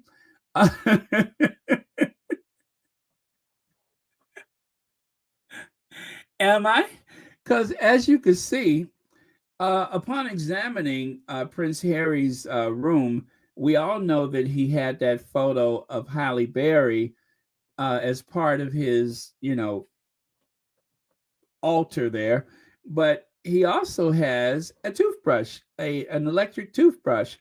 And I can't help but think that if other people in the family had that same instrument to care for their teeth, then there wouldn't be all these weird, wacky photos of the Windsors that we have come to enjoy and laugh at. So, thank you so much, Lady Kachiri, for pointing that out. And thank you for keeping us informed. I'll have to say that because there are the Squatty Detective Agency, the Sussex Squad Detective Agency doesn't miss anything. They don't miss a thing.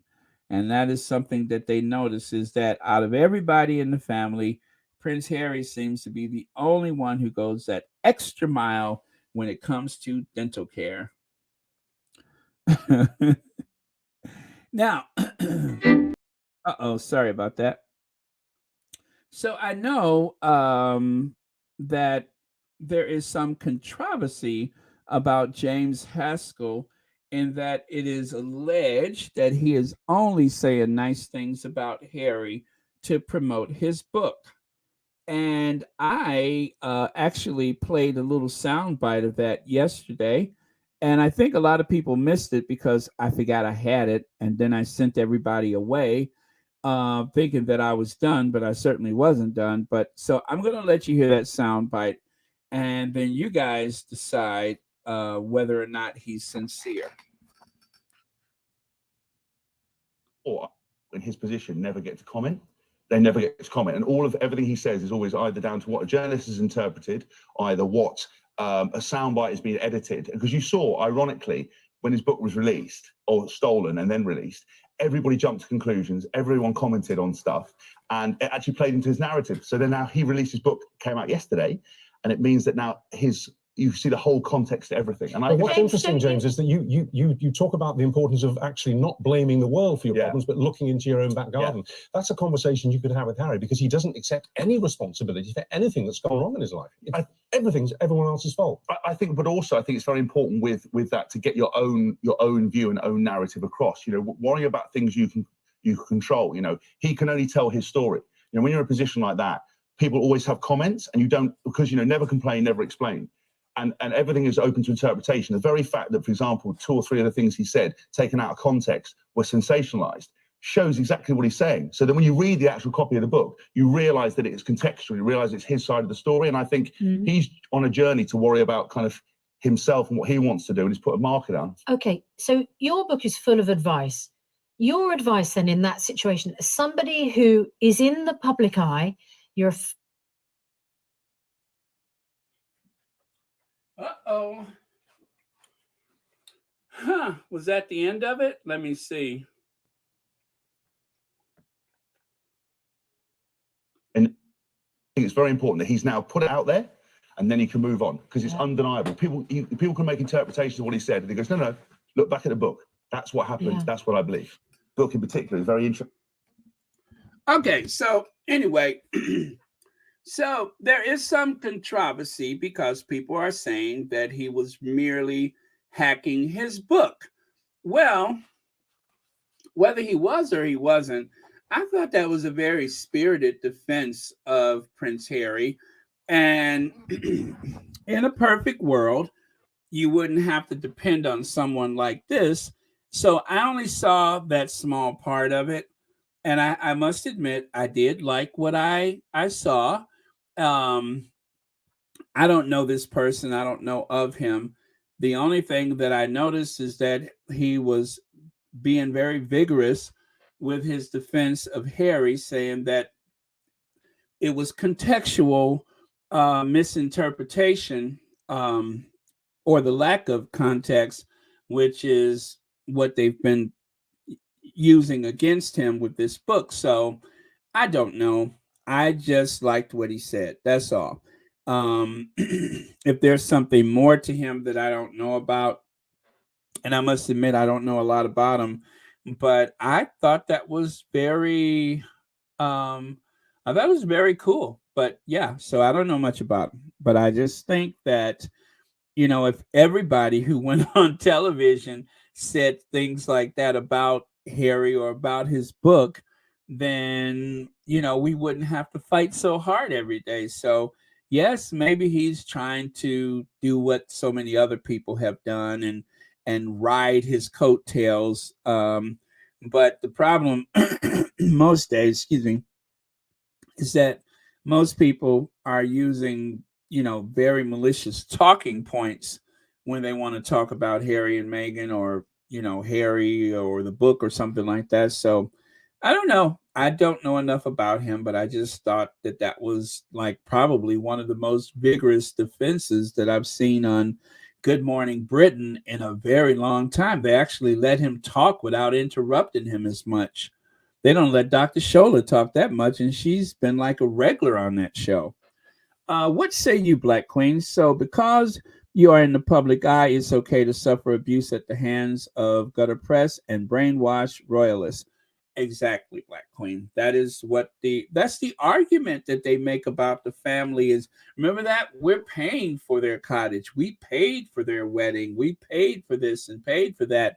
So Harry leaves, gives them a check for $3 million and tell them to go kick rocks, and still for a whole nother year, they wouldn't leave him alone. So as Harry said, whether you do something or nothing, they're still going to come after you. So you may as well tell your story. Let me see here. Thank you so much, Black Queen. Marjorie says he was definitely using Harry to plug his book. The woman actually mentioned his book because they want people to inquire about his book. Yeah, you know, and I totally get that, but you know, I'm just like, well, you know, I don't know. I mean, everybody who shows up has an agenda. So maybe, you know, and that's what's interesting. I don't have the proper context because I didn't see the entire interview. So maybe if I watched the entire thing instead of just 3 minutes, maybe I would be better informed. So yeah, that's a great point you guys are making. I appreciate that. Um, but okay. He's a rugby player, and he and Harry know each other, and I don't know, if he said anything shady about Harry recently. I don't know anything about it. As a matter of fact, this is the first time I've ever seen this guy. Let's see. Well, yesterday when I showed him. Lydia says, Baron, he made a joke about the brothers fight and said you should want to be Will, then Harry, then host his father. Oh, the host is his father-in-law. Okay. All right. Well, and you know what, Lydia? Okay, so if that is the case, I wonder if this is like a way to, because let's say for the sake of conversation, maybe he and Harry are still acquainted, or at least they left on good terms, and then all of a sudden he throws that out there in a very uncomfortable attempt at humor. But it doesn't mean that they have fallen out with each other. But again, I don't know the nature of the relationship. So maybe that was him trying to get back into the fold or trying to clean up a mess that he made. But yeah, I mean, it says a lot when someone is disloyal like that, especially it's sensitive. It's a raw nerve for us because you know, we see like most of the tabloid press, if not all, most of the mainstream British press, and so much of the American press, and it seems like all of the Australian press, everybody seems to be piling up on the Sussexes. So we are very guarded about that. So the least of anything can seem, horrific, even if it's someone who told a joke that has fallen flat. So I don't know the circumstances, but I do understand why that would be a problem. I just saw that one bit. I didn't know about any of the other, and I'm just like, okay, well, it's about time somebody says something nice, and that was all that I got out of it. But tell you what, I am going to do some homework. I am going to go and find that situation that you just mentioned because I'd like to see it for myself. But until then, you know what else bothers me? I don't want to tell this part of the book, but there's another person in the book who recently said that Harry needs to stop talking about his story or telling his story. And this is someone that Harry has been very, very kind and generous with. And so that is very hurtful. So, yeah, I mean, and believe me, from what you've told me about this guy, it's almost 10 times as worse because it wasn't even that that person was joking, and Harry was really nice to that guy, and I'm just like, you little butt crack. Well, you know what I meant to say. But yeah, so I totally get it, and I understand exactly how you feel about it. Thank you so much for the information and the super chat. And as always, thank you for being a moderator and watching Royal Sussex. And I just received a Cash App. I won't say the name, but it starts with S. Thank you so much. And thank you for my first 30K Cash App donation. Thank you very much. All right. So, well, that was interesting. Let me see. God's Child says, speaking of teeth, the one who has beautiful teeth in the British royal family, Kate, freaks out with the way she smiles crookedly and then grins and grins and grins. Let's go back and take it. Well, you know what? She does have nice teeth. I'll give her that. Kate has nice teeth.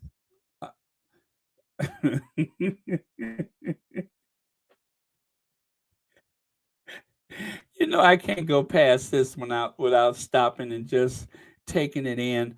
But yeah, she does. Kate has a nice smile. She does. She has very pretty teeth. See there? I mean, she has a coat. Okay. I won't go back any further, but she has that Colgate smile. So I will give her that. I will concede that Kate has a Colgate smile.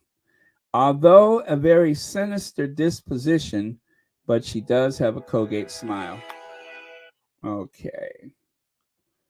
All right. So now the other day, if was it yesterday or was it the day before? Oh, by the way, thank you so much, God's Child, for the super chat, and thank you for uh, your comment. Now, these are images that I think were computer generated, just like those images of the Duke of Sussex.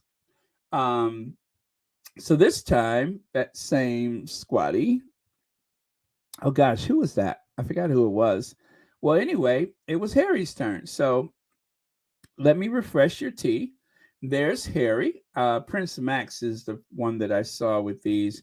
There's Prince Harry, looking very dapper in his reimagined uniforms, kind of like a intergalactic Star Trek, Star Wars prince. This is, I think, my favorite. It really captures the essence of Harry. And so then there is our Duchess, and that. So far, I think the green one on the right side is my favorite. And these, followed by the white on the left side, and this. But yeah, I think the green is my favorite. Yeah.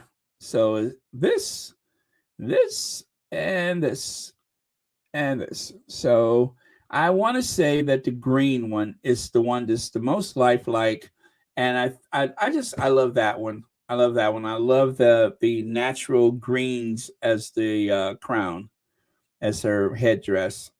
That I think is absolutely breathtaking. Very beautiful. All right. Well, you know what? It can't be the most lifelike because she has green eyes. But anyway, it's an artistic reimagined image. So I still think it looks very lovely. Green eyes or brown eyes. Very, very lovely. And so thank you, Prince Max, for these. And right here. So this is that controversy from yesterday, right? In his memoir, Spare, Prince Harry claims that the name of the midwife who helped Diana deliver him was Meghan. And of course, as I mentioned yesterday, let me see, and I remember distinctly Mummy calling out to Meghan right after she gave birth to me and thanking her. I think that's when I knew the name of my future soulmate. Now, obviously, who remembers being born in the first place, right? Let alone that much detail and information. But Angela Levin seemed to think that it was real and genuine, and even decided to comment about it, and then adding, "Words fail me." Angela, come on. Did you really think that that was authentic and true? Did you really think that someone said that? Well, obviously, that's the case because, I mean, there it is. And I even went to her Twitter to verify that that was her comment, and it was. Now, when I see something like that, I always go back and verify. You have to double check because, it could be another parody. And she even took that from an account that says parody. What is wrong with you? Are you insane? It says parody and you quote it anyway. And so here's yesterday's, right? Imagine just taking quotes from a parody account and tweeting them as facts, words fail me. Huh. Well, some people in the squad took exception to it and said, "Are you drunk?" Someone else added, "Angela Levin is a liar. Angela Levin is evil." And then it was followed by, "Not in my book, liar." And followed by, "Why are you making up words? This wasn't in the book. Did you forget your meds again, Angela?" So Deborah, happy birthday, Deborah. Wow, somebody's birthday today, huh? On Friday the 13th. No big deal, Friday the 13th. Who said Friday? Oh, I did say that, didn't I? But yes, happy birthday. Many happy returns of the day. Okay, so, and then you have this. Yes, we do want back in the EU. Scotland, the National is a paper from Scotland. They want back into the EU. They don't want to stay part of the Union. And in particular, they do want to get back into the EU. Brexit was a huge mistake, the likes of which nobody is taking credit for it because so far it hasn't really paid off. It has been a huge. Oh, there we go. Deborah Robinson says, I have missed you, Baron and Royal Sussex Squad. Today is my birthday, and I am so glad I could tune in today. Happy birthday to you. Happy birthday to you. Happy birthday, dear Deborah. Happy birthday to I got to really hit that high note.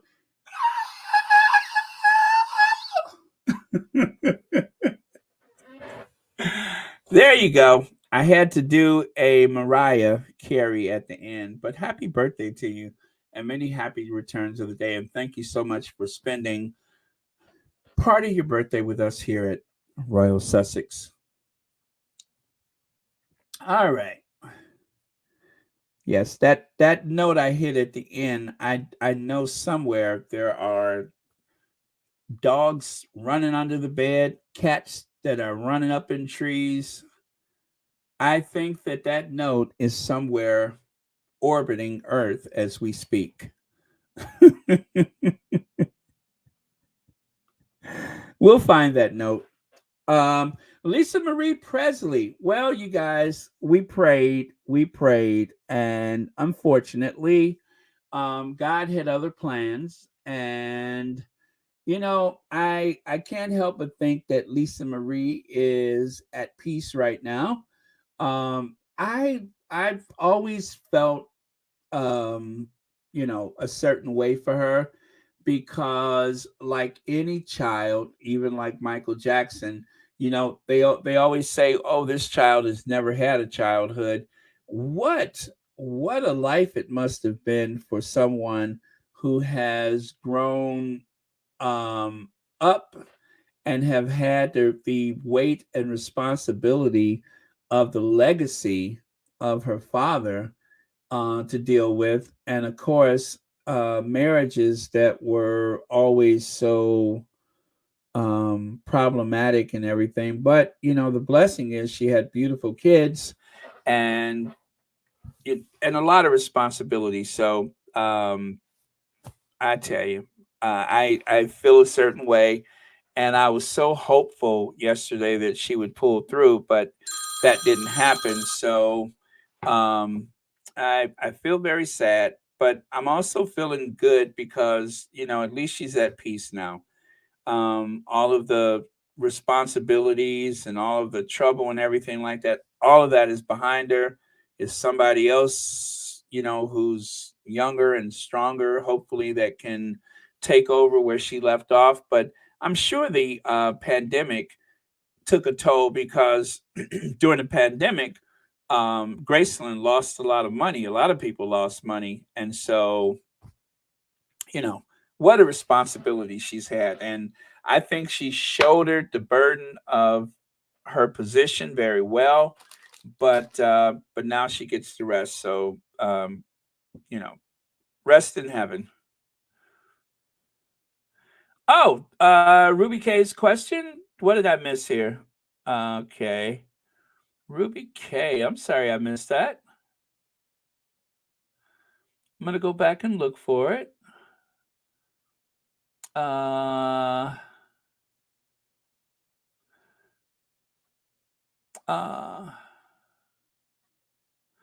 Okay, I see this. Do I need to go back further? Oh, excuse me. Do I need to go back further? Or do I need to come back the other way? Okay. I'm looking. I must have missed something very important. Oh. Okay, yes. I'm sorry, I don't see it. Maybe I need to go back even further. Okay, I'm scrolling. Okay, is it just about the money here? I don't have enough to spare right now. Ruby K, of course not. Of course not. You don't have to do anything. None of this is obligatory. I mean, it's what anybody wants to do, but no, you don't have to do anything. You're just here as a guest. You can participate. You can wash your dishes and just listen in the background. Some people say that I put them to sleep, all of which is fine by me. But whatever participation that you want is fine with me. But yeah, there's no obligations whatsoever. You can just sit back and listen, or you can make comments or whatever. Of course, this is a Sussex friendly space, so we prefer that you're not shady with the Sussexes. But yeah, that's it. I hope I answered the question, right? Are we good? I hope that's okay. So I'm looking. Let me see. All right, I'm going back a little further. Ruby K says my battery went down. I feel undermined here sometimes. Questions don't get answered, etc. Oh, well, Ruby K, most of what's up here, I don't see it because I'm doing other stuff. So it's kind of like Kate pretending to be a concert pianist. A lot of things I miss because I'm doing other stuff. I'm looking up stuff, anticipating stuff. So, yeah. Let me see. I asked Barron if he'd consider if the Spanish royalty firm would have interfered with leaking spare. Oh, okay.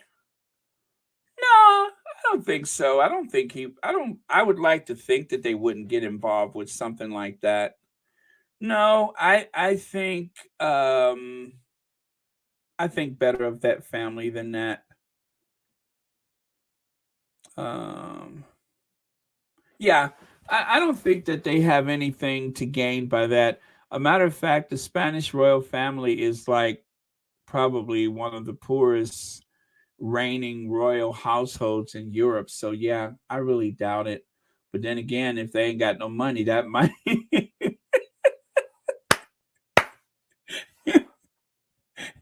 then again, they ain't got no money, so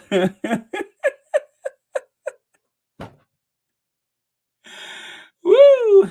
Yes, they ain't got no money, so that might be reason enough to want to do something like that. But yeah, I really doubt it. Anyway, you guys, I added this earlier in anticipation of. Oh, so put it. Okay, I'll put it back in the chat. Did I get to it or no? I hope I got to it. I mean, I was scrolling back and I think okay. Okay, let me see. All right, so I think let me see. Thanks, Baroness. A long question. It's about whether you consider. Okay, so yeah. All right, so I did get to it. All right, yeah, and to exacerbate things, did I just use a big word in the proper grammatical context to exacerbate the problem? Okay. to exacerbate the situation, I actually scroll back and forth and miss a lot of stuff, and I'm constantly trying to, yeah, so all kind of stuff is going on here. But yeah, Ruby K, it's a lot going on when you got the live stream going. And of course, when you're like looking, like sometimes I'll talk about something, like for instance, there's been many occasions where I have mentioned how the royal family seems like a mafia or something like that. And I've mentioned that sometimes it seems like somebody's going to wake up with a horse head in their bed, right? And when I know I'm going to say a horse head, I'm sometimes scrolling for that photo. And when I'm doing that, I'm probably not looking at the chats. And also, if I'm doing a sound bite or something like that, and eventually I'm going to get back to somebody waking up with a horse head in their bed, then that's why I don't see most of the questions and comments that's up here. Plus, you know, when you got a horse around, you want to keep an eye on the horse or horse.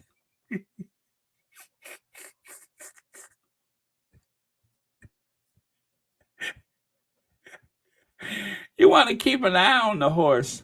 So that is one of the many unexplainable reasons that I can explain why I miss most of what's mentioned in the comments. So yeah, it would be a lot to keep up with.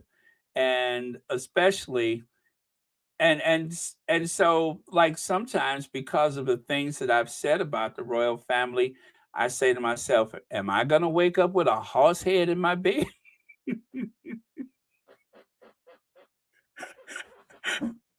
or or even better, I got one that's even better. What if I woke up, right? What if I woke up and suddenly I noticed that at the foot of my bed, I gaze into, let me see, wait for it. I wake up and I find somebody gazing into my face looking like this. Now that would disturb me.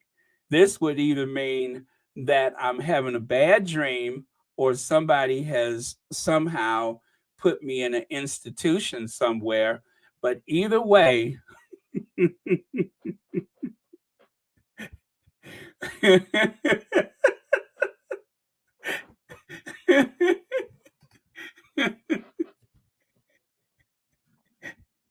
but either way, it's kind of scary, whether it's a horse head in your bed, right?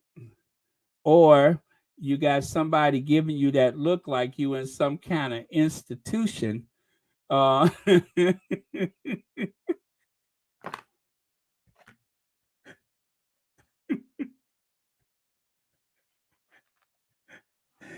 know what I'm saying?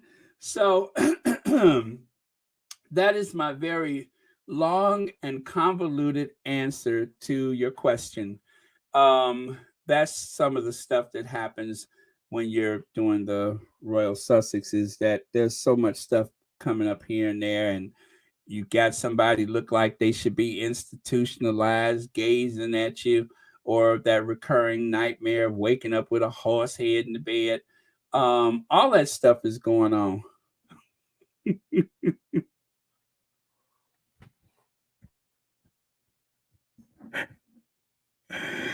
Woo! Oh man. Okay, you guys, I have been particularly zany today. So tomorrow, I promise I am going to be far more focused than I have been today. Although I must say today has been a lot of fun, and probably because I was in anticipation of the 30,000 subscribers. So that has, you know, created a jovial atmosphere like none other. But yeah, so anyway, again, you guys, thank you for the 30,000 subscribers. And for those of you that have been members or just, been part of the chats and stuff all this time, you've watched this channel grow. And I have to tell you, it has been a very fun ride. And I thank you guys for taking this ride along with me. And yeah, so this has been cool. Thank you very much, Lauren Brown. I am in a bit of a state today. I probably need a nap. I think that's what's going on. Is I probably need a nap. Um, I woke up at about 5 a.m. and then I started listening to the book, and I've been up ever since. And then, of course, I've been sitting here drinking coffee and having some carbs to take the edge off. But I think the edge is back on now. Let me see here.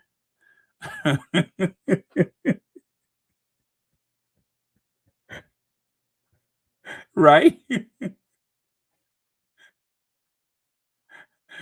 Oh man. Now I want to see that scene of the movie. What was it? The Godfather. Yeah, if you guys are wondering what that horse head in the bed is about, I believe that was from the Godfather. One of the people that they were trying to frighten.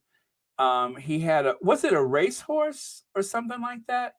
And he woke up and the horse's head was in the bed. Some old man. He looked down at the cover and he saw like the horse head in the bed. And oh my God, could you imagine seeing that? That would be frightening, right? Let me see. I'm gonna Google that right now. Horse head Godfather.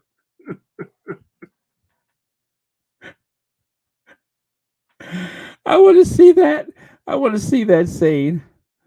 Oh my God, that was too funny. Okay. Oh, I'm looking at it right now, you guys. I'm looking at it. Okay, okay, he's in the bed and he's reaching behind him there. He knows something is weird. He sees something is weird. Yeah, if you guys Google horsehead Godfather, you'll see it. Oh, well, actually, maybe you shouldn't see it because it is kind of gruesome. Oh my God. No. Ooh, yeah, don't go and look for it. Never mind. Forget I said that.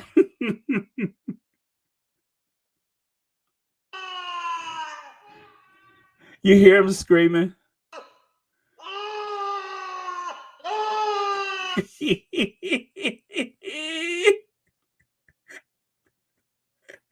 And just okay, now listen to the screams again.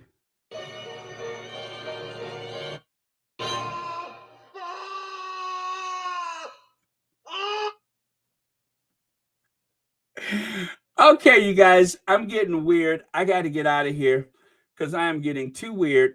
Oh my goodness, Rose Theodore, thank you so much for the very generous super sticker. That is so kind of you. Thank you so much. And that'll probably be the last super sticker for. Oh, let me get that off the screen. Okay, that will probably be the last super sticker for today. So thank you so much. And again, thank you all for 30,000 subscribers. Okay, let's see here. I know. What's wrong with me, Annie? You know what? I'm telling you guys, don't go look for that part. It was that I didn't realize that it was so gruesome. So you don't want to see that.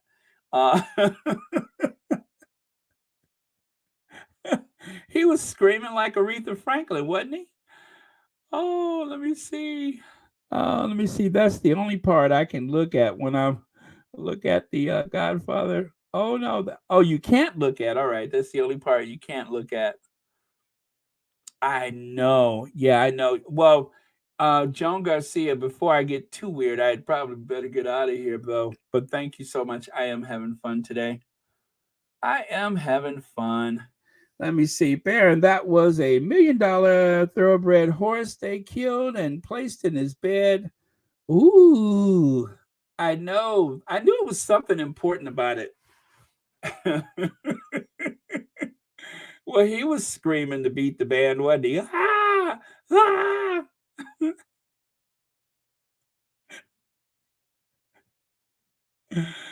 Woo! Okay, okay. All right, you guys. Thank you so much. And remember, you guys, we love everybody at Royal Sussex, and we do have fun with that family. as a way to deal with the stress and the pressures of, you know, being so protective of our faves. But that they're just people like any of the rest of us, right? And if some of them look like National Velvet, or, you know, if some of them look like they should be institutionalized or something, that is none of our business. We are just here for our faves in this Sussex friendly safe space.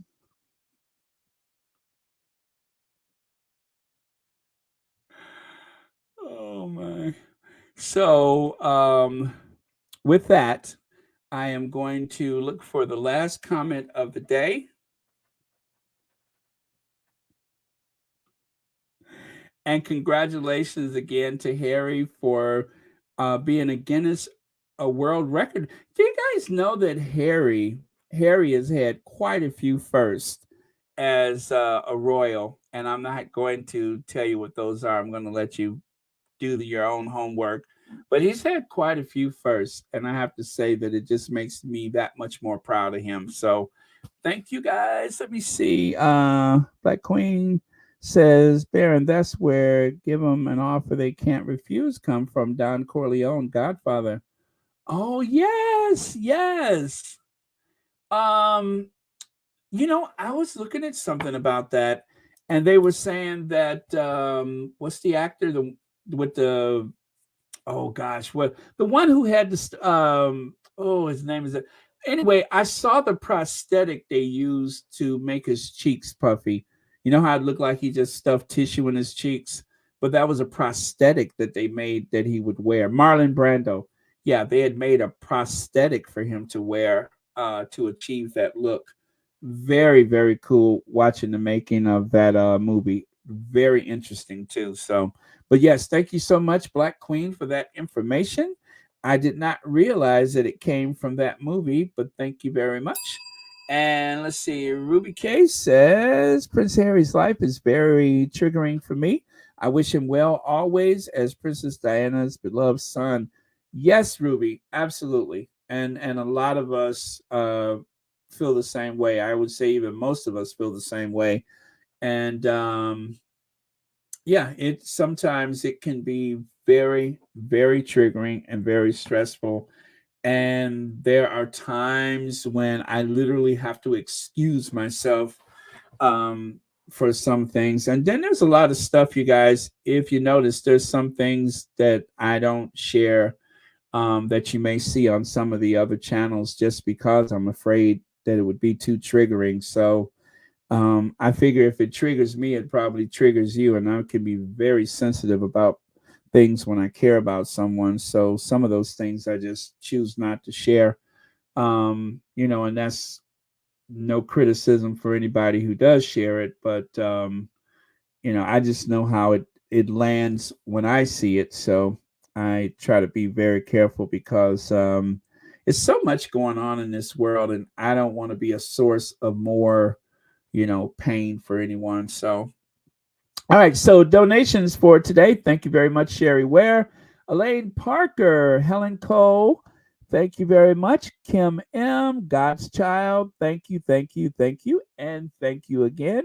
Jennifer Clark, thanks. Official Lauren Brown, Ginger Lily, Eliza San Louis, Carol Purdue, Merlene Williams, Sherilyn Ward, Aquarius Cool, 10. Thank you, and thank you, everyone else. Kay Costello, thank you. Shelly L. Lorna Castellanos, Black Queen has how many months? 7 months membership. Thank you. And also Rose Theodot, thank you very much. And Black Queen, thank you again for your super chat. So what is this right here? Okay, I have started reading the book and can hardly put it down. That's all I'll say for now. Well, you know what? I'm going to wait until Monday before I talk about some of the more interesting parts that I enjoyed with the book. So I'm doing my best not to do any spoilers. So just to warn you that Monday I'm probably going to start getting into some of it again. But until then, just the stuff that has been like splashing all over the pages of the papers. Those are the ones that we've talked about so far. Okay, let's see. Cookies and Cream says, everyone, please continue to pray for the Sussexes, each other, and the world. Thank you so much, Cookies and Cream. And you know what? That sounds like an ending to me. So thank you very much. Uh-oh. You know what? Maybe I should cut this ringer off. That's what I'll do. Well, I know what one of those was. I actually gave one of my nieces my old iPhone, and rather than trade it in, I decided to give her my old iPhone. So she's probably excited about that. I mean, the exchange I could have got for it was a lot, but I was just like, not even tempted. So anyway, she'll have a reasonably up-to-date phone since I replaced mine. So I'm going to give her the old one. And because the phone that she's using right now, I'm just like, that old bargain basement thing. She needs some modern technology. So I gave her my 11, and now I have a 14. So thank you, squatties, that sent the phone cases. I have a choice of 3 different cases to suit my mood, thanks to the Sussex squad. Greatly appreciated. Also, I received, what was that I got today? Oh, yeah, those Christmas lights to replace the ones that was damaged by the wind, actually. So I will have those, but thank you. I know they got here kind of late, but that's okay. I'm going to use them next year. KDV, thank you very much for the super chat. Hi, Baron. Miss all the squatties in the chat. Oh, hi, Baron. What is that? M's? Okay. Is it end all the squatties in the? Yeah, I think it's end all the squatties in the chat. In the chat, not the chart, the chat. Sorry about that. Autocorrect, I understand. Autocorrect can be a nightmare, and you ought to see. Actually, I would be so embarrassed if somebody asked to use my phone to text something, because some of the things that autocorrect, you would probably like quickly hand me my phone back and probably never come to my house again. I mean, some of the language that is used, I mean, y'all never hear me cuss here, right? But if you saw some of the autocorrect on my phones, like for instance, sometimes when you're trying to send a message to somebody and you're like typing away with your thumb, and all of a sudden you see duck. I didn't say duck.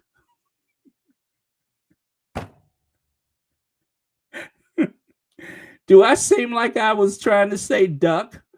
Ooh, that makes me mad, especially when I'm really trying to send a message to somebody. I mean, who says go duck yourself? You know what I'm saying? Who would say go duck yourself? I didn't mean duck. I'm like, come on, iPhone, you cannot be that stupid. I did not say to go and duck.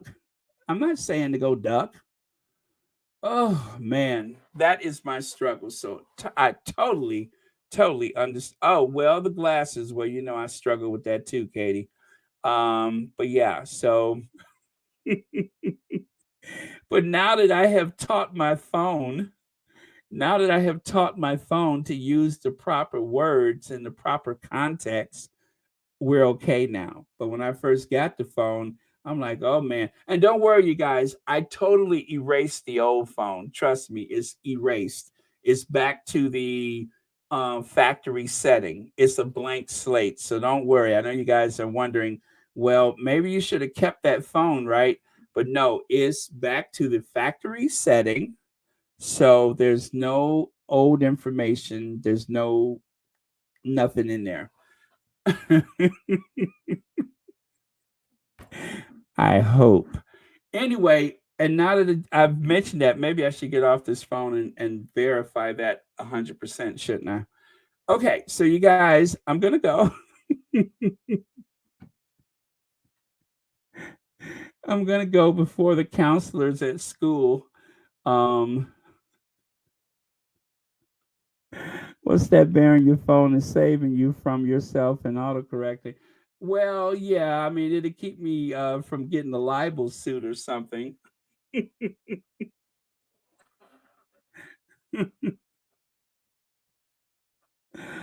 Oh, man.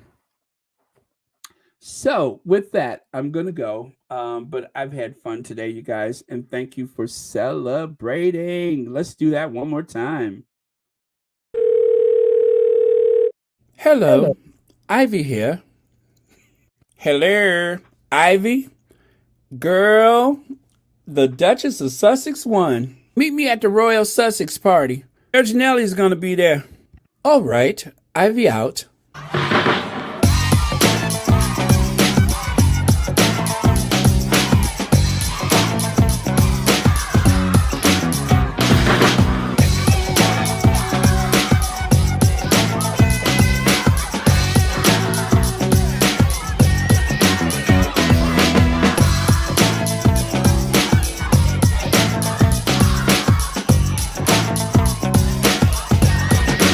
You know what? I have not come down from my high yet. When writing the story of your life, don't let anyone else hold the pen. All right? Don't let anybody else hold the pen. Harry says, I'm writing this not as the prince I was born, but as the man I have become. Amen. Thank you so much, Prince Harry. You have inspired us.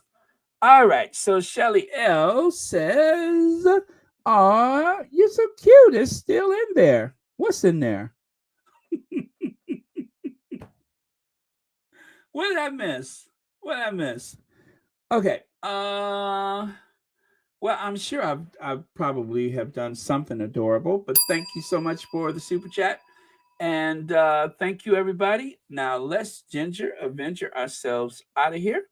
And I will see you all tomorrow. Hey, it's Friday, so is Special K coming on tonight or tomorrow night?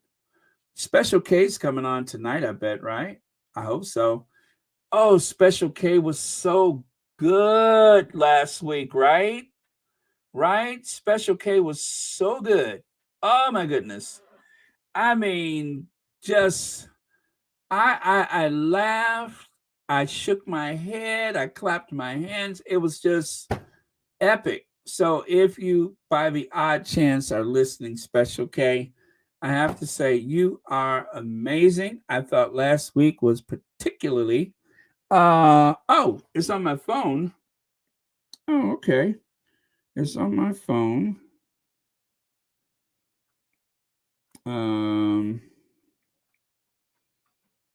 Oh, your phone. My phone. You know, I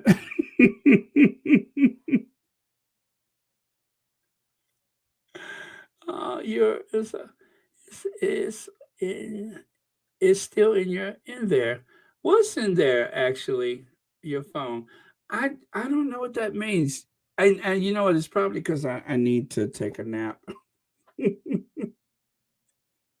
As they say, it's not you, it's me.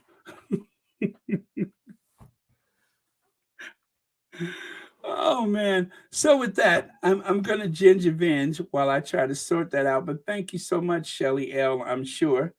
Oh, nothing for tonight. Oh, that's unfortunate. Okay. Well, okay, so let me ginger avenge, and then I'm gonna get out of here. Okay, and thank you, our queens.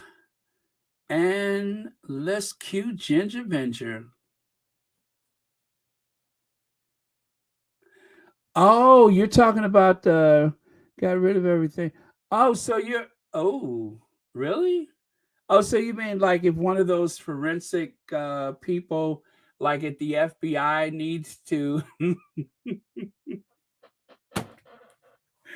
Well, thank you. So I wasn't thinking about it at first, but now that you mention it, that does sound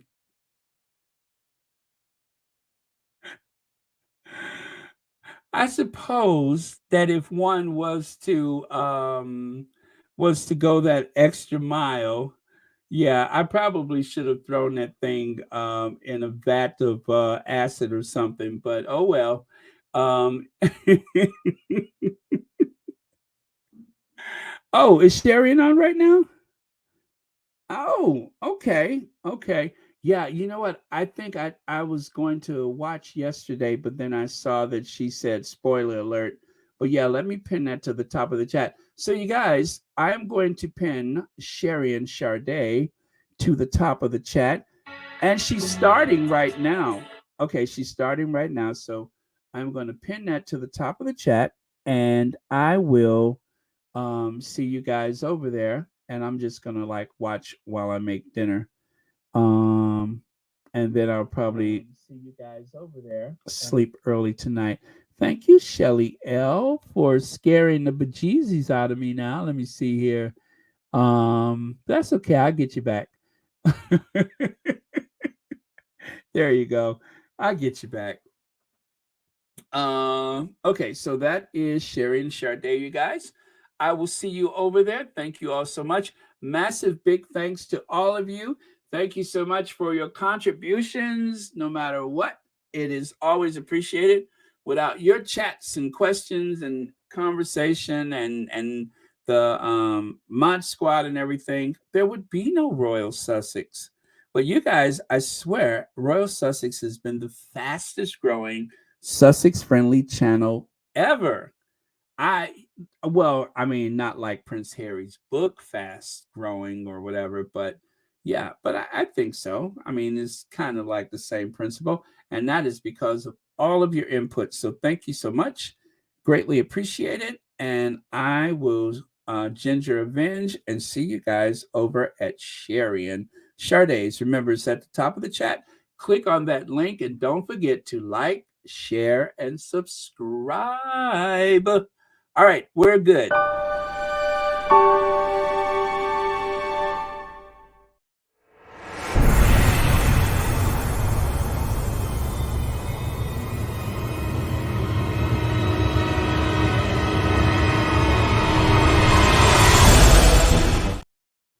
So, are you trying to say that all those pictures and everything that I saved? Are you trying to say all them pictures and all of those, dating apps? And are you trying to say all of that is still in the phone?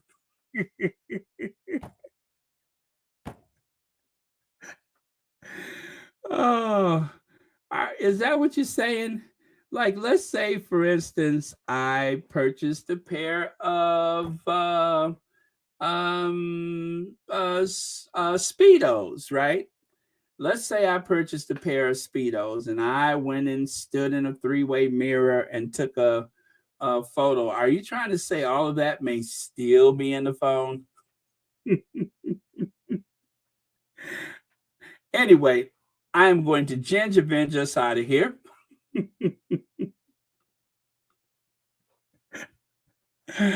Oh man. Okay, I'm just being silly, you guys. I'm gone for real this time. What about that trip to New Orleans a couple years ago? You think that's still in the phone?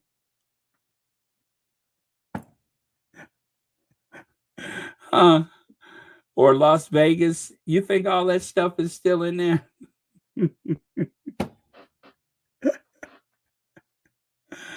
Oh, okay. Oh, well. All right. I'm finna go for real this time.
All of them? Oh man, you all are so much fun, but I'm gonna go. I love the way we keep stuff like that going. That is always fun. And the after Royal Sussex is sometimes I think is better than the regular after, Royal Sussex. So uh